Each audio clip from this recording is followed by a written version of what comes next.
ਅੰਗਦ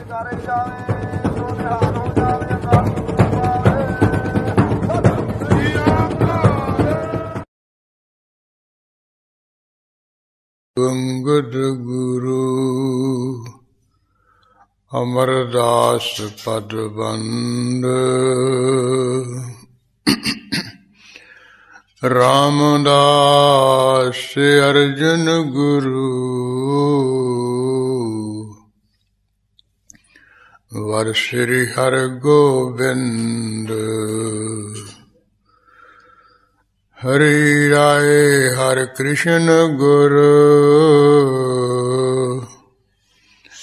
ਤੇਗ ਬਹਾਦਰ ਚੰਦ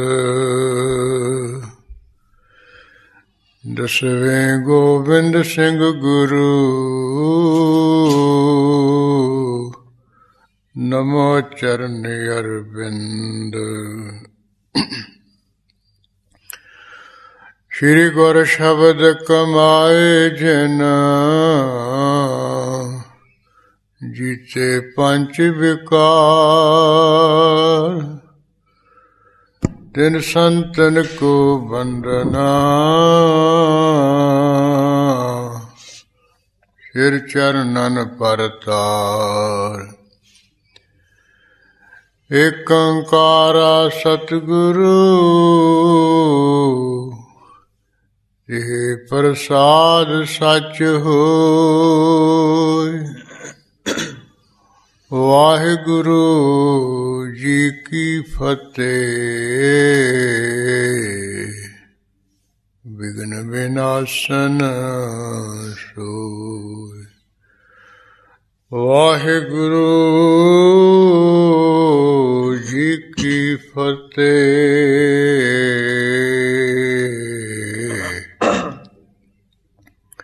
ਵਿਘਨ ਵਿਨਾਸ਼ਨ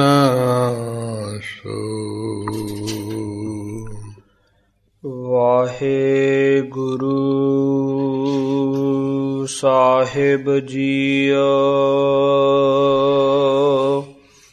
ਸ੍ਰੀ ਬਾਲਾ ਸੰਧੁਰ ਵਾਚ ਦੋਹਰਾ। ਕਾਰਨ ਗੁਰ ਅਵਤਾਰ ਕੋ ਮੈਂ ਬਰਨਿਉ ਚਿਤ ਲਾਇ। ਸੁਨਹੁ ਜਨਮ ਕੀ ਅਬ ਕਥਾ ਸ੍ਰੀ ਅੰਗਦ ਸੁਖਦਾਇ। ਸ੍ਰੀ ਬਾਲਾ ਸੰਧੁਰ ਵਾਚ ਦੋਹਰਾ। ਕਾਰਨ ਗੁਰ ਅਵਤਾਰ ਕੋ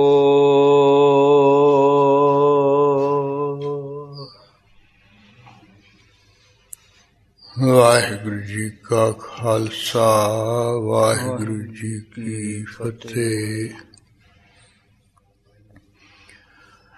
ਪਰਮ ਸਤਿਕਾਰਯੋਗ ਗੁਰੂ ਖਾਲਸਾ ਸਾਧ ਸੰਗਤ ਜੀ, ਅੰਮ੍ਰਿਤ ਵੇਲੇ ਤਾਈਂ ਚਵਰ ਛਤਰ ਤਖਤ ਦੇ ਮਾਲਕ ਪ੍ਰਤੱਖ ਸਤਿਗੁਰੂ ਸ੍ਰੀ ਗੁਰੂ ਗ੍ਰੰਥ ਸਾਹਿਬ ਮਹਾਰਾਜ ਜੀ ਦੀ ਹਜ਼ੂਰੀ ਵਿਖੇ ਸੋਹਣਾ ਸੁੰਦਰ ਦੀਵਾਨ ਸਜ ਰਿਹਾ। ਗੁਰਬਾਣੀ ਸਰੂਪ ਸਤਿਗੁਰੂ ਜੀ ਦੀ ਪ੍ਰਕਾਸ਼ ਸੇਵਾ ਦੇ ਨਾਲ ਹੀ ਗੁਰਬਾਣੀ ਦਾ ਪਾਠ ਅਤੇ ਗੁਰਬਾਣੀ ਦੇ ਸਿੰਘੀ ਦੇ ਨਿਗਾਹ ਵਿੱਚ ਕਿਰਸਮਾ ਕੀਰਤਨ ਹੋਇਆ ਹੈ। ਕੀਰਤਨ ਤੋਂ ਬਾਅਦ ਕੁਝ ਸਮਾਂ ਆਪਾਂ ਜਗਤ ਗੁਰੂ ਗੁਰੂ ਨਾਨਕ ਸਾਹਿਬ ਜੀ ਦਾ ਜੋ ਸੋਹਣਾ ਸੁੰਦਰ ਇਤਿਹਾਸ ਪ੍ਰਾਰੰਭ ਕੀਤਾ ਹੈ ਉਹਨੂੰ ਲੜੀਵਾਰ ਰੂਪ ਵਿੱਚ ਸਰਵਣ ਕਰ ਰਹੇ ਹਾਂ। ਜਿਸ ਤਰ੍ਹਾਂ ਕੱਲ ਦੇ ਦੀਵਾਨ ਵਿੱਚ ਭਾਈ ਬਾਲਾ ਜੀ ਨੇ ਗੁਰੂ ਅੰਗਦ ਸਾਹਿਬ ਤੇ ਹੋਰ ਸਿੱਖ ਸੰਗਤਾਂ ਨੂੰ ਗੁਰੂ ਨਾਨਕ ਸਾਹਿਬ ਮਹਾਰਾਜ ਦੀ ਸੋਹਣੀ ਕਥਾ ਸੁਣਾਉਣੀ ਪ੍ਰਾਰੰਭ ਕੀਤੀ। ਭਾਈ ਬਾਲੇ ਜੀ ਦਾ ਸਿਰ ਦੇ ਉੱਪਰ ਕਿਹੋ ਜਿਹਾ ਲਿਬਾਸ ਹੈ ਉਹ ਵੀ ਕਵੀ ਸੰਤੋਖ ਸਿੰਘ ਜੀ ਨੇ ਸੋਹਣੇ ਰੂਪ ਵਿੱਚ ਬਿਆਨ ਕੀਤਾ ਹੈ। ਇਹ ਹੱਥ ਦੇ ਵਿੱਚ ਭਾਈ ਬਾਲਾ ਜੀ ਦੇ ਜਿਵੇਂ ਪੁਰਾਣੇ ਸਾਧੂ ਚਿੱਪੀ ਰੱਖਦੇ ਸੀ, ਉਹ ਚਿੱਪੀ ਜੀ ਲਈ ਹੋਈ ਹੈ ਪਾਣੀ ਦੀ ਸਹੂਲਤ ਵਾਸਤੇ। ਇਸੇ ਤਰ੍ਹਾਂ ਲੱਕ ਦੇ ਨਾਲ ਉਹ ਕਬੀਨ ਪਹਿਨੀ ਹੋਈ ਹੈ ਤੇ ਸਰੀਰ ਦੇ ਉੱਪਰ ਚਿੱਟੇ ਰੰਗ ਦੀ ਬਹੁਤ ਹੀ ਉੱਜਲ ਕੰਬਲੀ ਉਹ ਲਈ ਹੋਈ ਹੈ, ਜਿਵੇਂ ਗਾਤੀ ਜੀ ਲਾਈ ਹੋਈ ਹੈ ਤੇ ਸੀਸ ਦੇ ਉੱਪਰ ਫਕੀਰਾਂ ਵਾਂਗੂ 7 ਟਾਕੀਆਂ ਵਾਲੀ ਉੱਚੀ ਕੁਲਾ ਧਾਰਨ ਕੀਤੀ ਹੋਈ ਹੈ। ਜਿਸ ਭਾਈ ਬਾਲਾ ਜੀ ਦਾ ਬਿਰ ਸਰੀਰ ਹੋਣ ਕਰਕੇ ਬਿਲਕੁਲ ਜਿਹੜਾ ਚਿੱਟਾ ਦਾੜਾ ਹੈ ਬਹੁਤ ਹੀ ਲੰਮਾ ਹੈ, ਇੱਕੋ ਜਿਹਾ ਹੈ। ਹਿਰਦੇ ਵਿੱਚ ਗੁਰੂ ਨਾਨਕ ਸਾਹਿਬ ਜੀ ਦਾ ਧਿਆਨ ਧਰ ਕੇ ਵਿਧੀ ਨਾਲ ਚਰਨਾਂ ਤੇ ਨਮਸਕਾਰ ਕੀਤੀ ਹੈ। ਉਦੋਂ ਬਾਅਦ ਫਿਰ ਇਤਿਹਾਸ ਕਥਨ ਕਰਨ ਲੱਗਿਆ, ਕਿਹਾ ਕਿ ਇਹ ਗੁਰੂ ਅੰਗਦ ਸਾਹਿਬ ਜੀ ਕਲਯੁਗ ਨੇ ਇਹ ਬੜਾ ਭਾਰੀ ਜਿਹੜਾ ਸਮਾਂ ਦੇ ਜ਼ੋਰ ਪਾ ਲਿਆ, ਜਾਂ ਬਿਨਾਂ ਸਮੇਂ ਤੋਂ ਕਲਯੁਗ ਨੇ ਬੜਾ ਭਾਰੀ ਬਲ ਪਾ ਲਿਆ, ਜਿਸ ਕਰਕੇ ਹਰ ਪਾਸੇ ਸੋ ਪਾਪ ਹੀ ਪਾਪ ਭਿਆਨਕ ਫੈਲ ਗਏ। ਜਿਵੇਂ ਕਾਲ ਪੈ ਜਾਣਾ, ਹੋਰ ਉਪਦਰਵ ਹੋ ਜਾਣੇ, ਅਨਰਥ ਹੋ ਜਾਣੇ ਤੇ ਮਲੇਸ਼ੀਆ ਦਾ ਰਾਜ, ਮੁਸਲਮਾਨਾਂ ਦਾ ਪੰਥ ਬੜਾ ਭਾਰੀ ਵੱਧ ਰਿਹਾ ਹੈ। ਜੋ ਪਾਪ ਰੂਪੀ ਹਨ ਤੇ ਬੁੱਧੀ ਤੇ ਹਿਣੇ ਹੈ, ਕੋਈ ਝੂਠ ਮੂਠ ਦੀ ਖਿਆਲ ਨਹੀਂ ਹੈ, ਤੰਬਾਕੂ ਪੀਂਦੇ, ਗਊਆਂ ਗਰੀਬਾਂ ਨੂੰ ਕੁਛ ਮਾਰ ਮਾਰ ਕੇ ਖੁਸ਼ ਹੁੰਦੇ ਹਨ।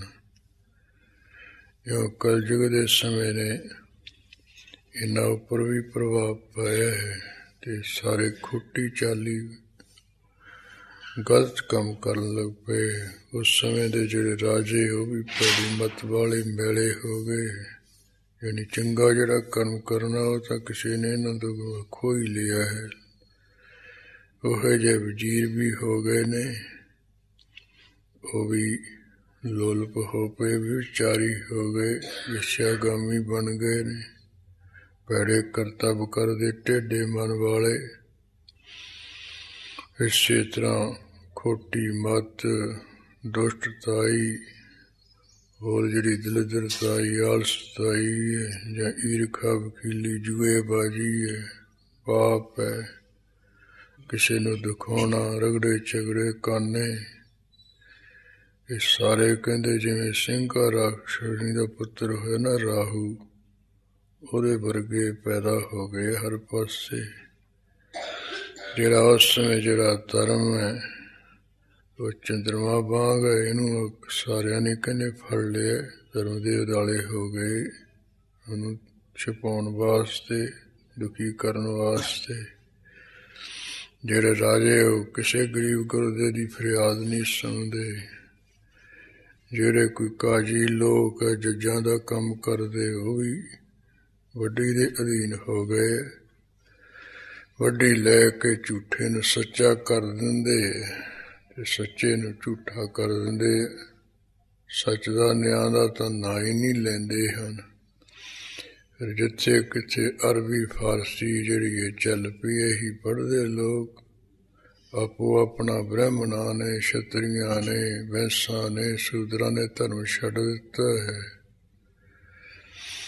ਇਸੇ ਤਰ੍ਹਾਂ ਸਾਰੇ ਪਾਪਾਂ ਤੋਂ ਰਹਿਤ, ਪਾਪਾਂ ਕਰਕੇ ਤਕੜੇ ਹੋ ਗਏ, ਪੁੰਨਾਂ ਤੋਂ ਰਹਿਤ ਹੋ ਗਏ। ਜਿੱਥੇ ਕਿੱਥੇ ਜਿਹੜੇ ਤਕੜੇ ਲੋਕ ਹੈ, ਗਰੀਬ ਦੇਖ ਕੇ ਉਹਦੀ ਮਾਇਆ ਖੋਹ ਲੈਂਦੇ ਹੈ, ਦੂਜਿਆਂ ਦੇ ਕਰਮਾਂ ਵਿੱਚ ਕੰਮ ਵਿੱਚ ਵਿਘਨ ਪਾਉਂਦੇ। ਸਣ ਵਾਂਗ ਜਿਵੇਂ ਉਹ ਆਪਣੇ ਆਪ ਗਵਾ ਕੇ ਵੀ ਰੱਸਾ ਬਣ ਕੇ ਫਿਰ ਲੋਕਾਂ ਨੂੰ ਦੁੱਖ ਦੀ ਬੰਨ੍ਹਣ ਦਾ ਕੰਮ ਕਰਦੀਆਂ ਹੀ ਇਹੋ ਜਿਹੇ ਲੋਕ ਹੋ ਗਏ।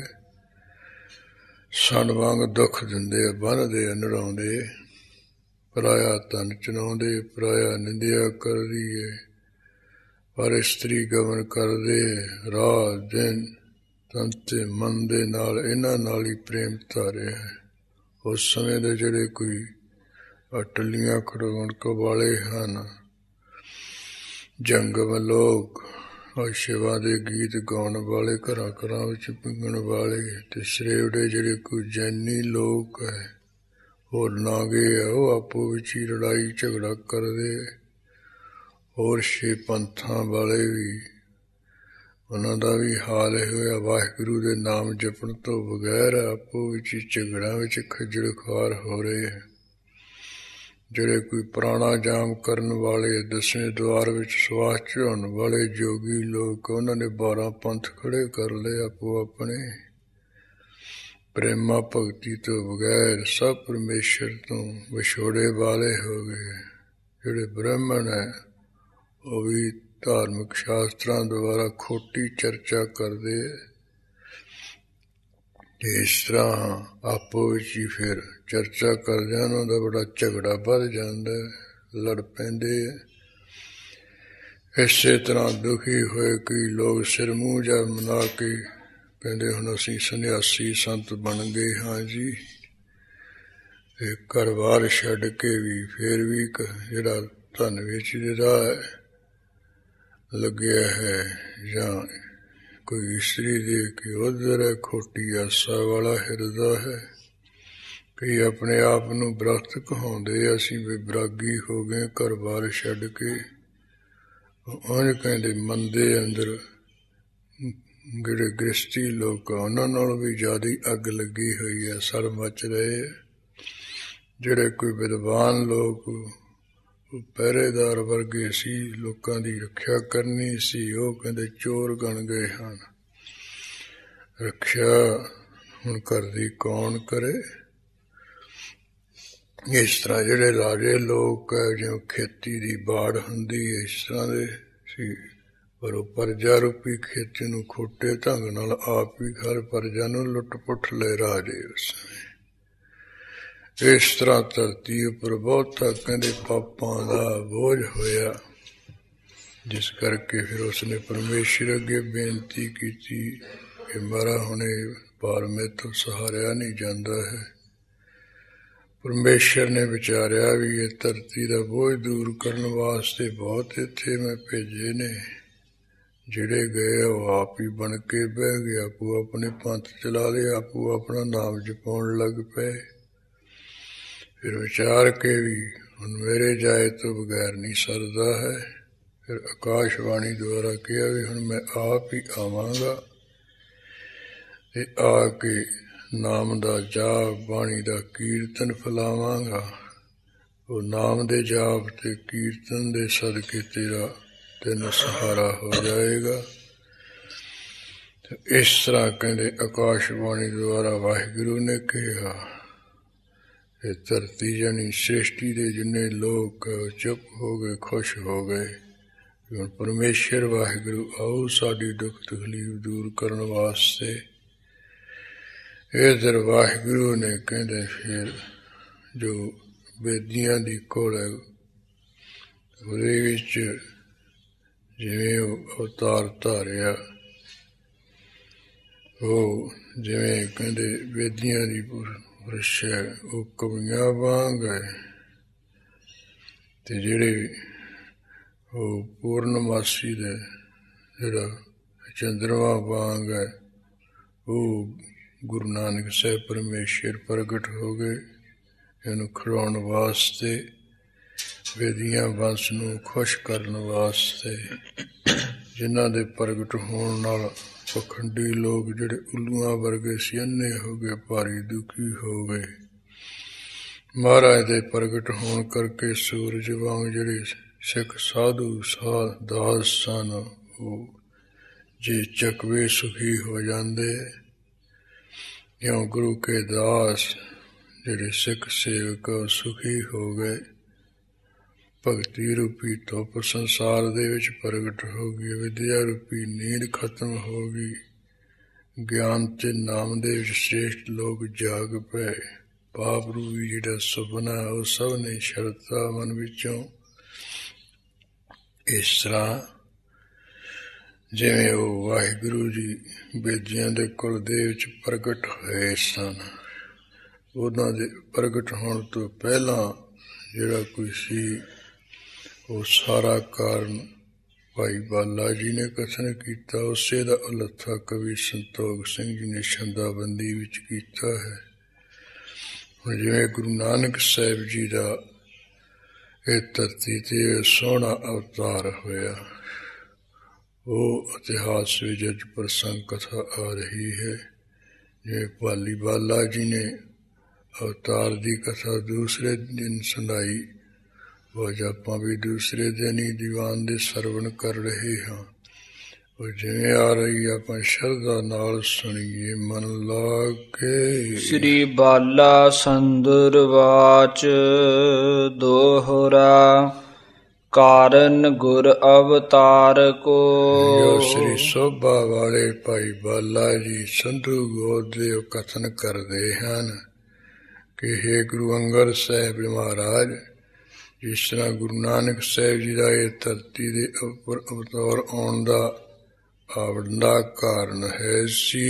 ਮੈਂ ਬਰਨਿਓ ਚਿਤ ਲਾ, ਤੁਹਾਨੂੰ ਮਾਰਾ ਮੈਂ ਚਿਤ ਲਾ ਕੇ ਚਿਤ ਜੋੜ ਕੇ ਕਥਨ ਕਰ ਦਿੱਤਾ ਹੈ। ਸੁਨੋ ਜਨਮ ਕੀ ਆਬ ਕਥਾ।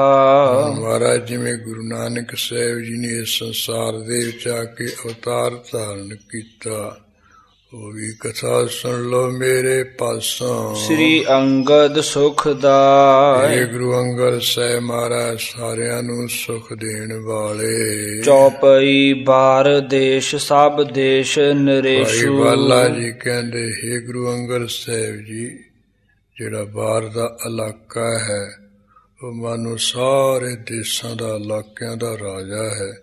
ਜਿਹੜਾ ਨਨਕਾਣਾ ਸਾਹਿਬ ਦੇ ਇਰਦ ਗਿਰਦ ਦਾ ਇਲਾਕਾ ਹੈ ਉਹਨੂੰ ਬਾਹਰ ਦਾ ਇਲਾਕਾ ਕਹਿੰਦੇ ਹੈ। ਚਨਾਹ ਤੇ ਇਹਦੇ ਵਿਚਕਾਰਲਾ ਜਿਹੜਾ ਇਲਾਕਾ ਹੈ ਉਹਨੂੰ ਵੀ ਬਾਹਰ ਦੇਸ਼ ਕਹਿੰਦੇ ਹੈ, ਬਾਹਰ ਦੇਸ਼ ਦਾ ਇਲਾਕਾ ਕਹਿੰਦੇ ਹੈ।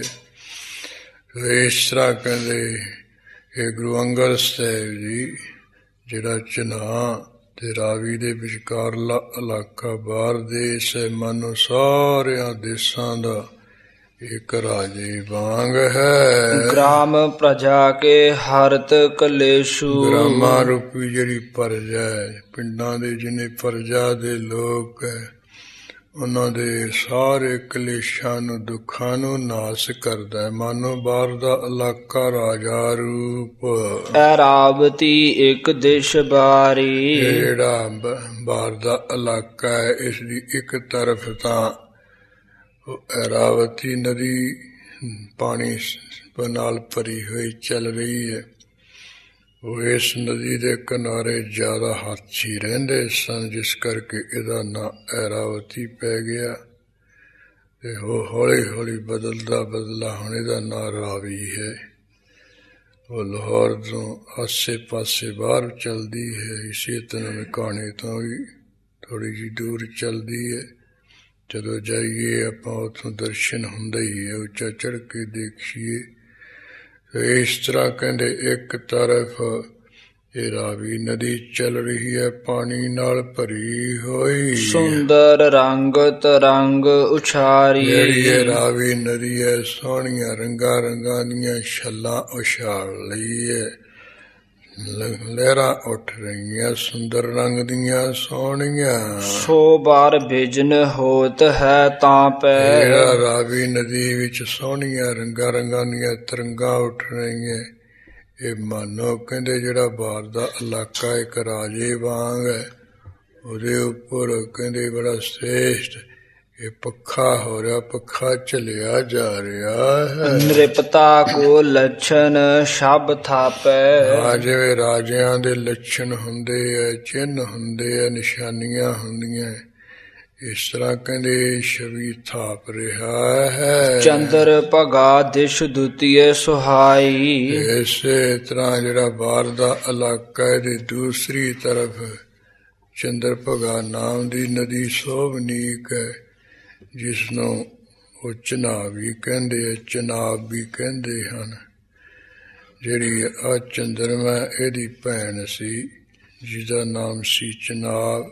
ਭਗਾ ਨਾ ਭੈਣ ਦਾ ਹੁੰਦਾ, ਚੰਦਰਮਾ ਦੀ ਭੈਣ ਜਿਹੜੀ ਚਨਾਬ ਸੀ, ਉਹਨੇ ਇਸ ਨਦੀ ਤੇ ਬੈਠ ਕੇ ਤਪ ਕੀਤਾ ਸੀ, ਜਿਸ ਕਰਕੇ ਇਹਦਾ ਨਾਂ ਉਹ ਚਨਾਬ ਉਹ ਅੱਜ ਕੱਲ ਹੁਣ ਚਨਾਹ ਸਿੱਧੇ ਕਹਿ ਦਿੰਦੇ ਆ। ਇੱਕ ਤਰਫ ਕਹਿੰਦੇ ਚਨਾਹ ਨਦੀ ਚੱਲ ਰਹੀ ਹੈ ਜਾਂ ਚੰਦਰਭਾਗਾ ਨਦੀ ਹੈ। ਮਾਲ ਤਰੰਗਨ ਸਵੱਛ ਉਠਾਈ। ਇਹ ਜਿਹੜੀ ਦੂਸਰੀ ਤਰਫ ਚਨਾਹ ਨਦੀ ਚੱਲ ਰਹੀ ਹੈ, ਬੜੇ ਉਜਲ ਕਹਿੰਦੇ ਜਿਹੜੀਆਂ ਤਰੰਗਾਂ ਦੀ ਪੰਗਤੀ ਉਠਾ ਰਹੀ ਹੈ। ਹਰ ਪਾਸੇ ਕਹਿੰਦੇ ਚਿੱਟੇ ਰੰਗ ਦੀਆਂ ਛੱਲਾਂ ਉੱਠ ਰਹੀਆਂ ਹਨ ਇਸ ਵਿੱਚੋਂ। ਤਾਂ ਪਰ ਹੋਤ ਚਮਰ ਸ਼ਬ ਭਾਰੀ। ਇਹ ਮਾਨੋ ਜਿਹੜਾ ਭਾਰਤ ਦੇਸ਼ ਦਾ ਇਲਾਕਾ ਹੈ ਨਾ, ਇਹ ਰਾਜਾ ਰੂਪ, ਇਹਦੇ ਉੱਪਰ ਬੜਾ ਛਵੀ ਵਾਲਾ ਭਾਰੀ ਚੌਰ ਹੋ ਰਿਹਾ ਹੈ। ਮਹਿਮਾ ਮਹਾ ਜਨਾਵਨਕਾਰੀ। ਇਸ ਤਰ੍ਹਾਂ ਮਹਾਨ ਮਹਿਮਾ ਨੂੰ ਜਨਾਉਣ ਵਾਲਾ ਹੈ। ਸਦਾ ਸੁਕਾਲ ਸਸਿਨ ਕੋ ਸਾਲੀ। ਜਿਹੜਾ ਬਾਹਰ ਦਾ ਇਲਾਕਾ, ਇਹਦੇ ਵਿੱਚ ਹਮੇਸ਼ਾ ਕਹਿੰਦੇ ਚੰਗਾ ਸਮਾਂ ਬਣਿਆ ਰਹਿੰਦਾ ਹੈ। ਭਾਵ ਕਾਲ ਕੋਈ ਨਹੀਂ ਪੈਂਦਾ, ਇੱਥੇ ਸਮਾਂ ਵਧੀਆ ਲੱਗਦਾ। ਤੇ ਇਹ ਜਿਹੜਾ ਇਲਾਕਾ ਖੇਤੀਆਂ ਦਾ ਤਾਂ ਮਾਨੋ ਘਰ ਹੀ ਹੈ, ਚੰਗੀ ਖੇਤੀ ਹੁੰਦੀ ਹੈ ਇਸ ਇਲਾਕੇ ਵਿੱਚ। ਤਹ ਦੁਕਾਲ ਕੀ ਕੌਣ ਕੁਚਾਲੀ। ਭਾਈ ਬਾਲਾ ਜੀ ਕਹਿੰਦੇ, ਹੇ ਗੁਰੂ ਅੰਗਦ ਸਾਹਿਬ ਜੀ, ਉਹ ਬਾਹਰ ਦੇ ਇਲਾਕੇ ਵਿੱਚ ਜਿਹੜਾ ਕਾਲ ਪੈ ਜਾਣਾ, ਐਸੀ ਜਿਹੜੀ ਖੋਟੀ ਚਾਲ ਹੈ, ਕਿੱਥੇ ਹੈ, ਕੌਣ ਹੈ? ਆਪ ਕਾਲ ਤਾਂ ਪੈਂਦੇ ਹੀ ਨਹੀਂ ਹੈ। ਸਪਤ ਈਤ ਕੋ ਭੀਤ ਨ ਪਾਵਾ। ਇਸੇ ਤਰ੍ਹਾਂ ਜਿਸ ਬਾਹਰ ਦੇ ਇਲਾਕੇ ਨੂੰ ਜਿਹੜੀਆਂ 7 ਤਰ੍ਹਾਂ ਦੇ ਉਪਦਰਵਾਂ ਡਰ ਹੈ, ਉਹ ਨਹੀਂ ਪਾਈਦਾ। ਖੇਤੀ ਨੂੰ 7 ਤਰ੍ਹਾਂ ਦੇ ਖਤਰੇ ਹੁੰਦੇ ਆ। ਜਦੋਂ ਬੀਜੀ ਹੁੰਦੀ ਹੈ ਉਹਨੂੰ ਸਪਤ ਈਤ ਕਹਿੰਦੇ ਹਨ, ਯਾਨੀ 7 ਉਪਦਰ, 7 ਤਰ੍ਹਾਂ ਦੇ ਵਿਘਨ, 7 ਤਰ੍ਹਾਂ ਦੇ ਖਤਰੇ। ਇੱਕ ਤਾਂ ਪਹਿਲਾ ਵੱਡਾ ਖਤਰਾ ਹੁੰਦਾ ਖੇਤੀ ਨੂੰ ਵੀ ਬੀਜ ਦਿੱਤੀ, ਫਿਰ ਮੁੜ ਕੇ ਬਾਰਿਸ਼ ਨਾ ਹੋਣੀ। ਜਿਵੇਂ ਆ ਪਿੱਛੇ ਜਿਹਾ ਝੋਨਾ ਜਿਹਾ ਬੀਜਿਆ ਸੀ ਤੇ ਬਾਰਿਸ਼ ਨਹੀਂ ਹੋਈ ਸੀ, ਤੇ ਬੜਾ ਖਤਰਾ ਸੀ ਵੀ ਪਤਾ ਨਹੀਂ ਇਹ ਬੰਨੇ ਲੱਗੂ ਕਿ ਨਹੀਂ ਲੱਗੂ। ਤੇ ਫਿਰ ਹੁਣ ਬਾਬੇ ਨੇ ਕਿਰਪਾ ਕਰਤੀ, ਜ਼ਿਆਦਾ ਪੈਣ ਲੱਗ ਗਿਆ ਸੀ। ਫਿਰ ਖਤਰਾ ਕਹਿੰਦੇ ਸੀ ਹੁਣ ਪਤਾ ਨਹੀਂ ਹਟੂ ਕਿ ਨਹੀਂ ਹਟੂਗਾ। ਇਸ ਤਰ੍ਹਾਂ ਕਹਿੰਦੇ ਖੇਤੀ ਨੂੰ ਖਤਰਾ ਹੁੰਦਾ 7 ਤਰ੍ਹਾਂ ਕਰਕੇ, ਜਾਂ ਤਾਂ ਬਲਕ ਬਿਰਕ ਨਾ ਹੋਣੀ ਜਾਂ ਫਿਰ ਬਹੁਤੀ ਹੋ ਜਾਣੀ। ਤੀਜਾ ਖਤਰਾ ਹੁੰਦਾ ਇਸ ਤਰ੍ਹਾਂ ਵੀ ਜਿਵੇਂ ਚੂਹੇ ਆਦਿਕ ਹੈ, ਇਹ ਜਾਨਵਰ ਇਹ ਪੈ ਜਾਂਦੇ, ਇਹ ਨੁਕਸਾਨ ਕਰਦੇ। ਅੱਜ ਕੱਲ੍ਹ ਤਾਂ ਇਹਨਾਂ ਦਾ ਇਲਾਜ ਜੀ ਹੈਗਾ, ਉਹ ਦਵਾਈ ਜੀ ਸਿਰ ਦਿੰਦੇ, ਉਹ ਵਿਚਾਰੇ ਮਰ ਜਾਂਦੇ ਖੁੱਡਾਂ ਖਾਡਾਂ 'ਚ, ਉਹਨਾਂ ਦਾ ਭੋਗ ਪਾ ਦਿੰਦੇ। ਘਰਾਂ 'ਚ ਹੁਣ ਤੇ ਘਰਾਂ 'ਚ ਵੀ ਹੈ। ਉਂਝ ਹੈ ਤਾਂ ਖੇਤੀ ਲਈ ਖਤਰਨਾਕ ਨਾ ਚੂਹਾ। ਇਹ ਆ ਗੰਨੇ ਗੁੰਨੇ ਜੇ ਇੱਧਰ ਯੂਪੀ ਵਾਂਗ ਕੱਟ ਕੁੱਟ ਕੇ ਜੇ ਜਿਵੇਂ ਚੂਰਾ ਕਰ ਦਿੰਦੇ ਨੇ। ਇਸੇ ਤਰ੍ਹਾਂ ਜਿੱਧਰ ਇੱਧਰ ਹੋ ਜਾਣ, ਇਹ ਬਹੁਤ ਹੀ ਨੁਕਸਾਨ ਕਰਦੇ। ਇਸ ਤਰ੍ਹਾਂ ਹੈ ਵੀ ਉਹ ਚੂਹਿਆਂ ਦੀ ਬੋਲਤਾ ਹੋ ਜਾਣੀ, ਉਹਨੇ ਖੇਤੀ ਨੂੰ ਨੁਕਸਾਨ ਕਰ ਦੇਣਾ, ਖਤਮ ਕਰ ਦੇਣਾ। ਚੌਥਾ ਹੈ ਵੀ ਮੱਕੜੀ, ਆ ਜਾਲ ਜੂਲ ਜਿਹਾ ਪੈ ਜਾਣਾ, ਮੱਕੜੀਆਂ ਆ ਜਾਣੀਆਂ ਇਹਦੇ ਨਾਲ। ਇਹ ਪੰਛੀਆਂ ਨੇ ਖਾ ਜਾਣਾ ਪੱਕੀ ਪਕਾਈ ਨੂੰ, ਇਹ ਹੁੰਦਾ ਹੈ। ਜਾਂ ਕਿਸੇ ਰਾਜੇ ਦੀ ਕਿਸੇ ਪਾਸੇ ਚੜ੍ਹਾਈ ਹੋ ਜਾਣੀ ਫੌਜ ਲੈ ਕੇ, ਪਰ ਉਹ ਰਸਤੇ ਤੋਂ ਥੋੜ੍ਹਾ ਤੁਰਦੀ ਫੌਜ। ਹੁਣ ਜਦੋਂ ਹਜ਼ਾਰਾਂ ਦੀ ਗਿਣਤੀ ਵਿੱਚ ਹੋਏ, ਫਿਰ ਜਿੱਧਰ ਨੂੰ ਸਿੱਧੇ ਹੀ ਜਾਂਦੇ ਹੁੰਦੇ ਆ ਘੋੜੇ, ਰਾਤ, ਹੋਰ ਹਾਥੀ ਉੱਤੇ, ਫਿਰ ਸਭ ਮਿੱਧੇ ਜਾਂਦੇ ਖੇਤੀ ਨੂੰ। ਲੜਾਈ ਲੜਾਈ ਜੀ ਲੱਗ ਜਾ, ਜਿਵੇਂ ਪੈਂਟਨ ਟੈਂਕ ਫੌਜੀ ਫਿਰਦੇ ਨਾ, ਗੱਡੀਆਂ ਭਜਾਈ, ਇਹਨਾਂ ਨੇ ਕਿਹੜਾ ਦੇਖਣਾ ਪੱਕੀ ਕੱਚੀ, ਇਹਦਾ ਰੱਖਣਾ ਆਪਣਾ ਦੇਖਣਾ ਹੈ। ਇਸ ਤਰ੍ਹਾਂ ਕਹਿੰਦੇ ਕਿਸੇ ਪਾਸੇ ਰਾਜੇ ਦੀ ਚੜ੍ਹਾਈ ਹੋ ਜਾਏ, ਫਿਰ ਵੀ ਖੇਤੀ ਨੂੰ ਖਤਰਾ। ਉਹ ਹਾਥੀ ਘੋੜੇ ਉਹ ਵੱਢ ਕੇ ਉਹਨਾਂ ਨੂੰ ਖਵਾਈ ਪੈ ਜਾਂਦੇ, ਉਹ ਚਰ ਜਾਂਦੇ। ਬਾਕੀ ਉਹ ਮਝ ਦਿੰਦੇ ਆ, ਦਲ ਮਲ ਦਿੰਦੇ। ਇਸ ਤਰ੍ਹਾਂ ਕਹਿੰਦੇ ਰਾਜੇ ਦੀ ਕਿਸੇ ਚੜ੍ਹਾਈ ਹੋ ਜਾਣੀ, ਉਹਦੇ ਕਰਕੇ ਨੁਕਸਾਨ। 7ਵਾਂ ਹੈ ਕਹਿੰਦੇ ਖਤਰਾ ਹੈ ਘੁੰਗੀ ਪੈ ਜਾਣੀ। ਆ ਪੱਤੇ ਜਿਹਦੇ ਨਾਲ ਮੁਰੜੇ ਜਾਂਦੇ ਨੇ, ਕਹਿੰਦੇ ਘੁੰਗੀ ਪੈ ਗਈ, ਉੱਲੀ ਲੱਗ ਗਈ ਜੀ ਇਹਨੂੰ। ਇਸ ਤਰ੍ਹਾਂ ਕਹਿੰਦੇ ਜਿਸ ਬਾਹਰ ਦੇ ਇਲਾਕੇ ਵਿੱਚ ਖੇਤੀ ਨੂੰ 7 ਤਰ੍ਹਾਂ ਦਾ ਕੋਈ ਵਿਘਨ ਨਹੀਂ, ਕੋਈ ਖਤਰਾ ਨਹੀਂ ਹੈ, ਕੋਈ ਬਿਮਾਰੀ ਨਹੀਂ ਪੈਂਦੀ ਹੈ। ਬਹੁਤੀ ਬਾਰਿਸ਼ ਪੈ ਜਾਏ ਜਾਂ ਹੋਵੇ ਹੀ ਨਾ, ਜਾਂ ਇਸੇ ਤਰ੍ਹਾਂ ਕੋਈ ਕੁੰਗੀ ਪੈ ਜਾਏ ਜਾਂ ਚੂਹੇ ਪੈ ਜਾਣ ਕੋਈ ਖਤਰਾ ਨਹੀਂ ਹੈ। ਤਸ ਕਰ ਕੁਲ ਤਾਜ ਆਨਤ ਭਰਾਵਾ। ਫਿਰ ਇਸੇ ਤਰ੍ਹਾਂ ਇੱਕ ਹੋਰ ਖਤਰਾ ਹੁੰਦਾ ਚੋਰਾਂ ਕਰਕੇ, ਵੀ ਪੱਕੀ ਖੇਤੀ ਨੂੰ ਵੱਢ ਵੁੱਢ ਕੇ ਲੈ ਜਾਂਦੇ ਹੁੰਦੇ ਚੋਰ ਲੋਕ, ਤੇ ਘਰਾਂ ਵਿੱਚ ਵੀ ਜਿਹੜਾ ਕੋਈ ਵੇਚ ਕੇ ਅੰਨ ਵਗੈਰਾ ਰੁਪਈਏ ਲਿਆਂਦੇ ਉਹ ਚੋਰ ਲੈ ਜਾਂਦੇ ਹੁੰਦੇ, ਉਹ ਵੀ ਖਤਰਾ ਹੀ ਹੈ ਨਾ। ਕਹਿੰਦੇ ਜਿਹੜੀ ਚੋਰਾਂ ਦੀ ਕੁਲ ਹੈ, ਜਿੰਨੇ ਚੋਰਾਂ ਦੇ ਕੁਲ ਦੇ ਲੋਕ ਹੈ, ਉਹ ਕਹਿੰਦੇ ਛੱਡ ਕੇ ਕਿਸੇ ਹੋਰ ਪਾਸੇ ਦੌੜ ਗਏ। ਬਾਹਰ ਦੇ ਇਲਾਕੇ ਵਿੱਚ ਕੋਈ ਚੋਰ ਨਹੀਂ ਰਹਿ ਰਿਹਾ ਹੈ। ਪਥਕ ਜਾਤ ਜਹ ਮਨ ਭੇਰ ਮਾਵਾ। ਮੇਰੇ ਬਾਹਰ ਦੇ ਇਲਾਕੇ ਨੂੰ ਵੇਖ ਵੇਖ ਕੇ ਜਿਹੜਾ ਰਾਹੀ ਪਾਂਦੀ ਮੁਸਾਫਰ ਹੈ, ਉਹਦਾ ਮਨ ਕਹਿੰਦੇ ਮੋਇਆ ਜਾਂਦਾ ਹੈ, ਜਨੂੰ ਲਟੂ ਹੀ ਹੋ ਜਾਂਦਾ ਵੀ ਇਲਾਕਾ ਬਹੁਤ ਵਧੀਆ ਹੈ। ਫੇਰ ਹਿਤੂ ਨਰ ਕੁਟੰਬ ਭੁਲਾਵਾ। ਉੱਥੋਂ ਦੇ ਬਾਹਰ ਦੇ ਇਲਾਕੇ ਦੇ ਜਿਹੜੇ ਲੋਕ ਹੈ ਨਾ, ਬੜਾ ਪ੍ਰੇਮ ਪਿਆਰ ਕਰਦੇ।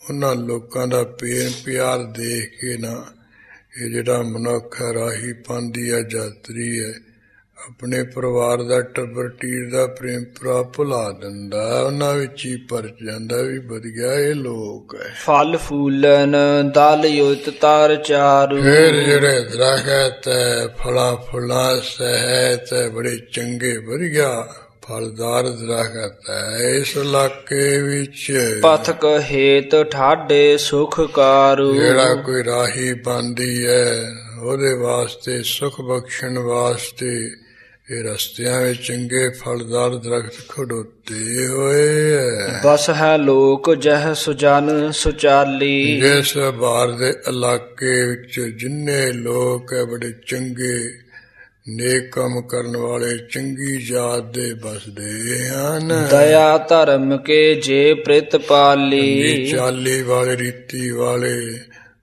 ਗਰੀਬਾਂ ਤੇ ਦਇਆ ਕਰਨੀ, ਆਪਣੇ ਧਰਮ ਦੇ ਵਿੱਚ ਕਾਇਮ ਰੱਖਣਾ, ਦਇਆ ਧਰਮ ਆਦਿ ਗੁਣਾਂ ਦੇ ਪਾਲਣ ਕਰਨ ਵਾਲੇ ਹਨ। ਅਥਿਤ ਸੇਵ ਮਹਿ ਜਿਨ ਮਨ ਰਾਤਾ। ਇਹਨਾਂ ਦਾ ਕਹਿੰਦੇ ਲੋੜਵੰਦ ਜਿਹੜੇ ਰਾਹੀ ਪਾਂਦੀ ਮੁਸਾਫਰ, ਉਹਨਾਂ ਦੀ ਸੇਵਾ ਕਰਨ ਵਿੱਚ ਮਰਨ ਗਿਆ ਪਿਆ, ਰਤਿਆ ਪਿਆ ਹੈ। ਗੁਣ ਗ੍ਰਾਹੀ ਸਭ ਵਿਦਿਆ ਗਿਆਤਾ।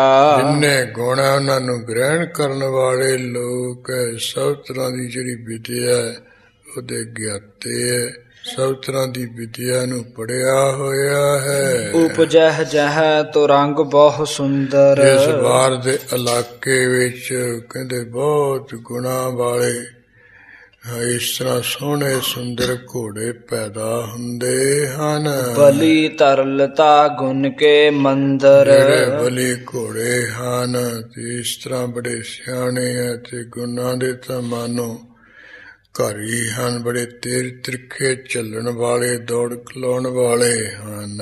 ਔਰ ਪਸ਼ੂ ਬਹੁ ਸੁਭਗ ਸੁਜਾਤੀ। ਆ ਘੋੜਿਆਂ ਤੋਂ ਬਗੈਰ ਹੋਰ ਜਿਹੜੇ ਪਸ਼ੂ ਹੈ, ਗਊ ਮੱਝਾਂ ਹਨ, ਉਹ ਵੀ ਚੰਗੀਆਂ ਹਨ, ਚੰਗੀ ਕਿਸਮ ਜਾਤ ਦੀਆਂ ਹਨ। ਤਿਨ ਕੀ ਖਾਨ ਕੀਨ ਵਿਦ ਖਿਆਤੀ। ਮਾਨੋ ਵਿਦਾਤਾ ਪਰਮੇਸ਼ਰ ਨੇ ਜਿਹੜਾ ਬਾਹਰ ਦਾ ਇਲਾਕਾ ਹੈ ਨਾ, ਇਹਨੂੰ ਤਾਂ ਕਹਿੰਦੇ ਪਸ਼ੂਆਂ ਡੰਗਰਾਂ ਦੀ ਚੰਗੀ ਕਹਿੰਦੇ ਖਾਣ ਹੀ ਪ੍ਰਗਟ ਕੀਤਾ।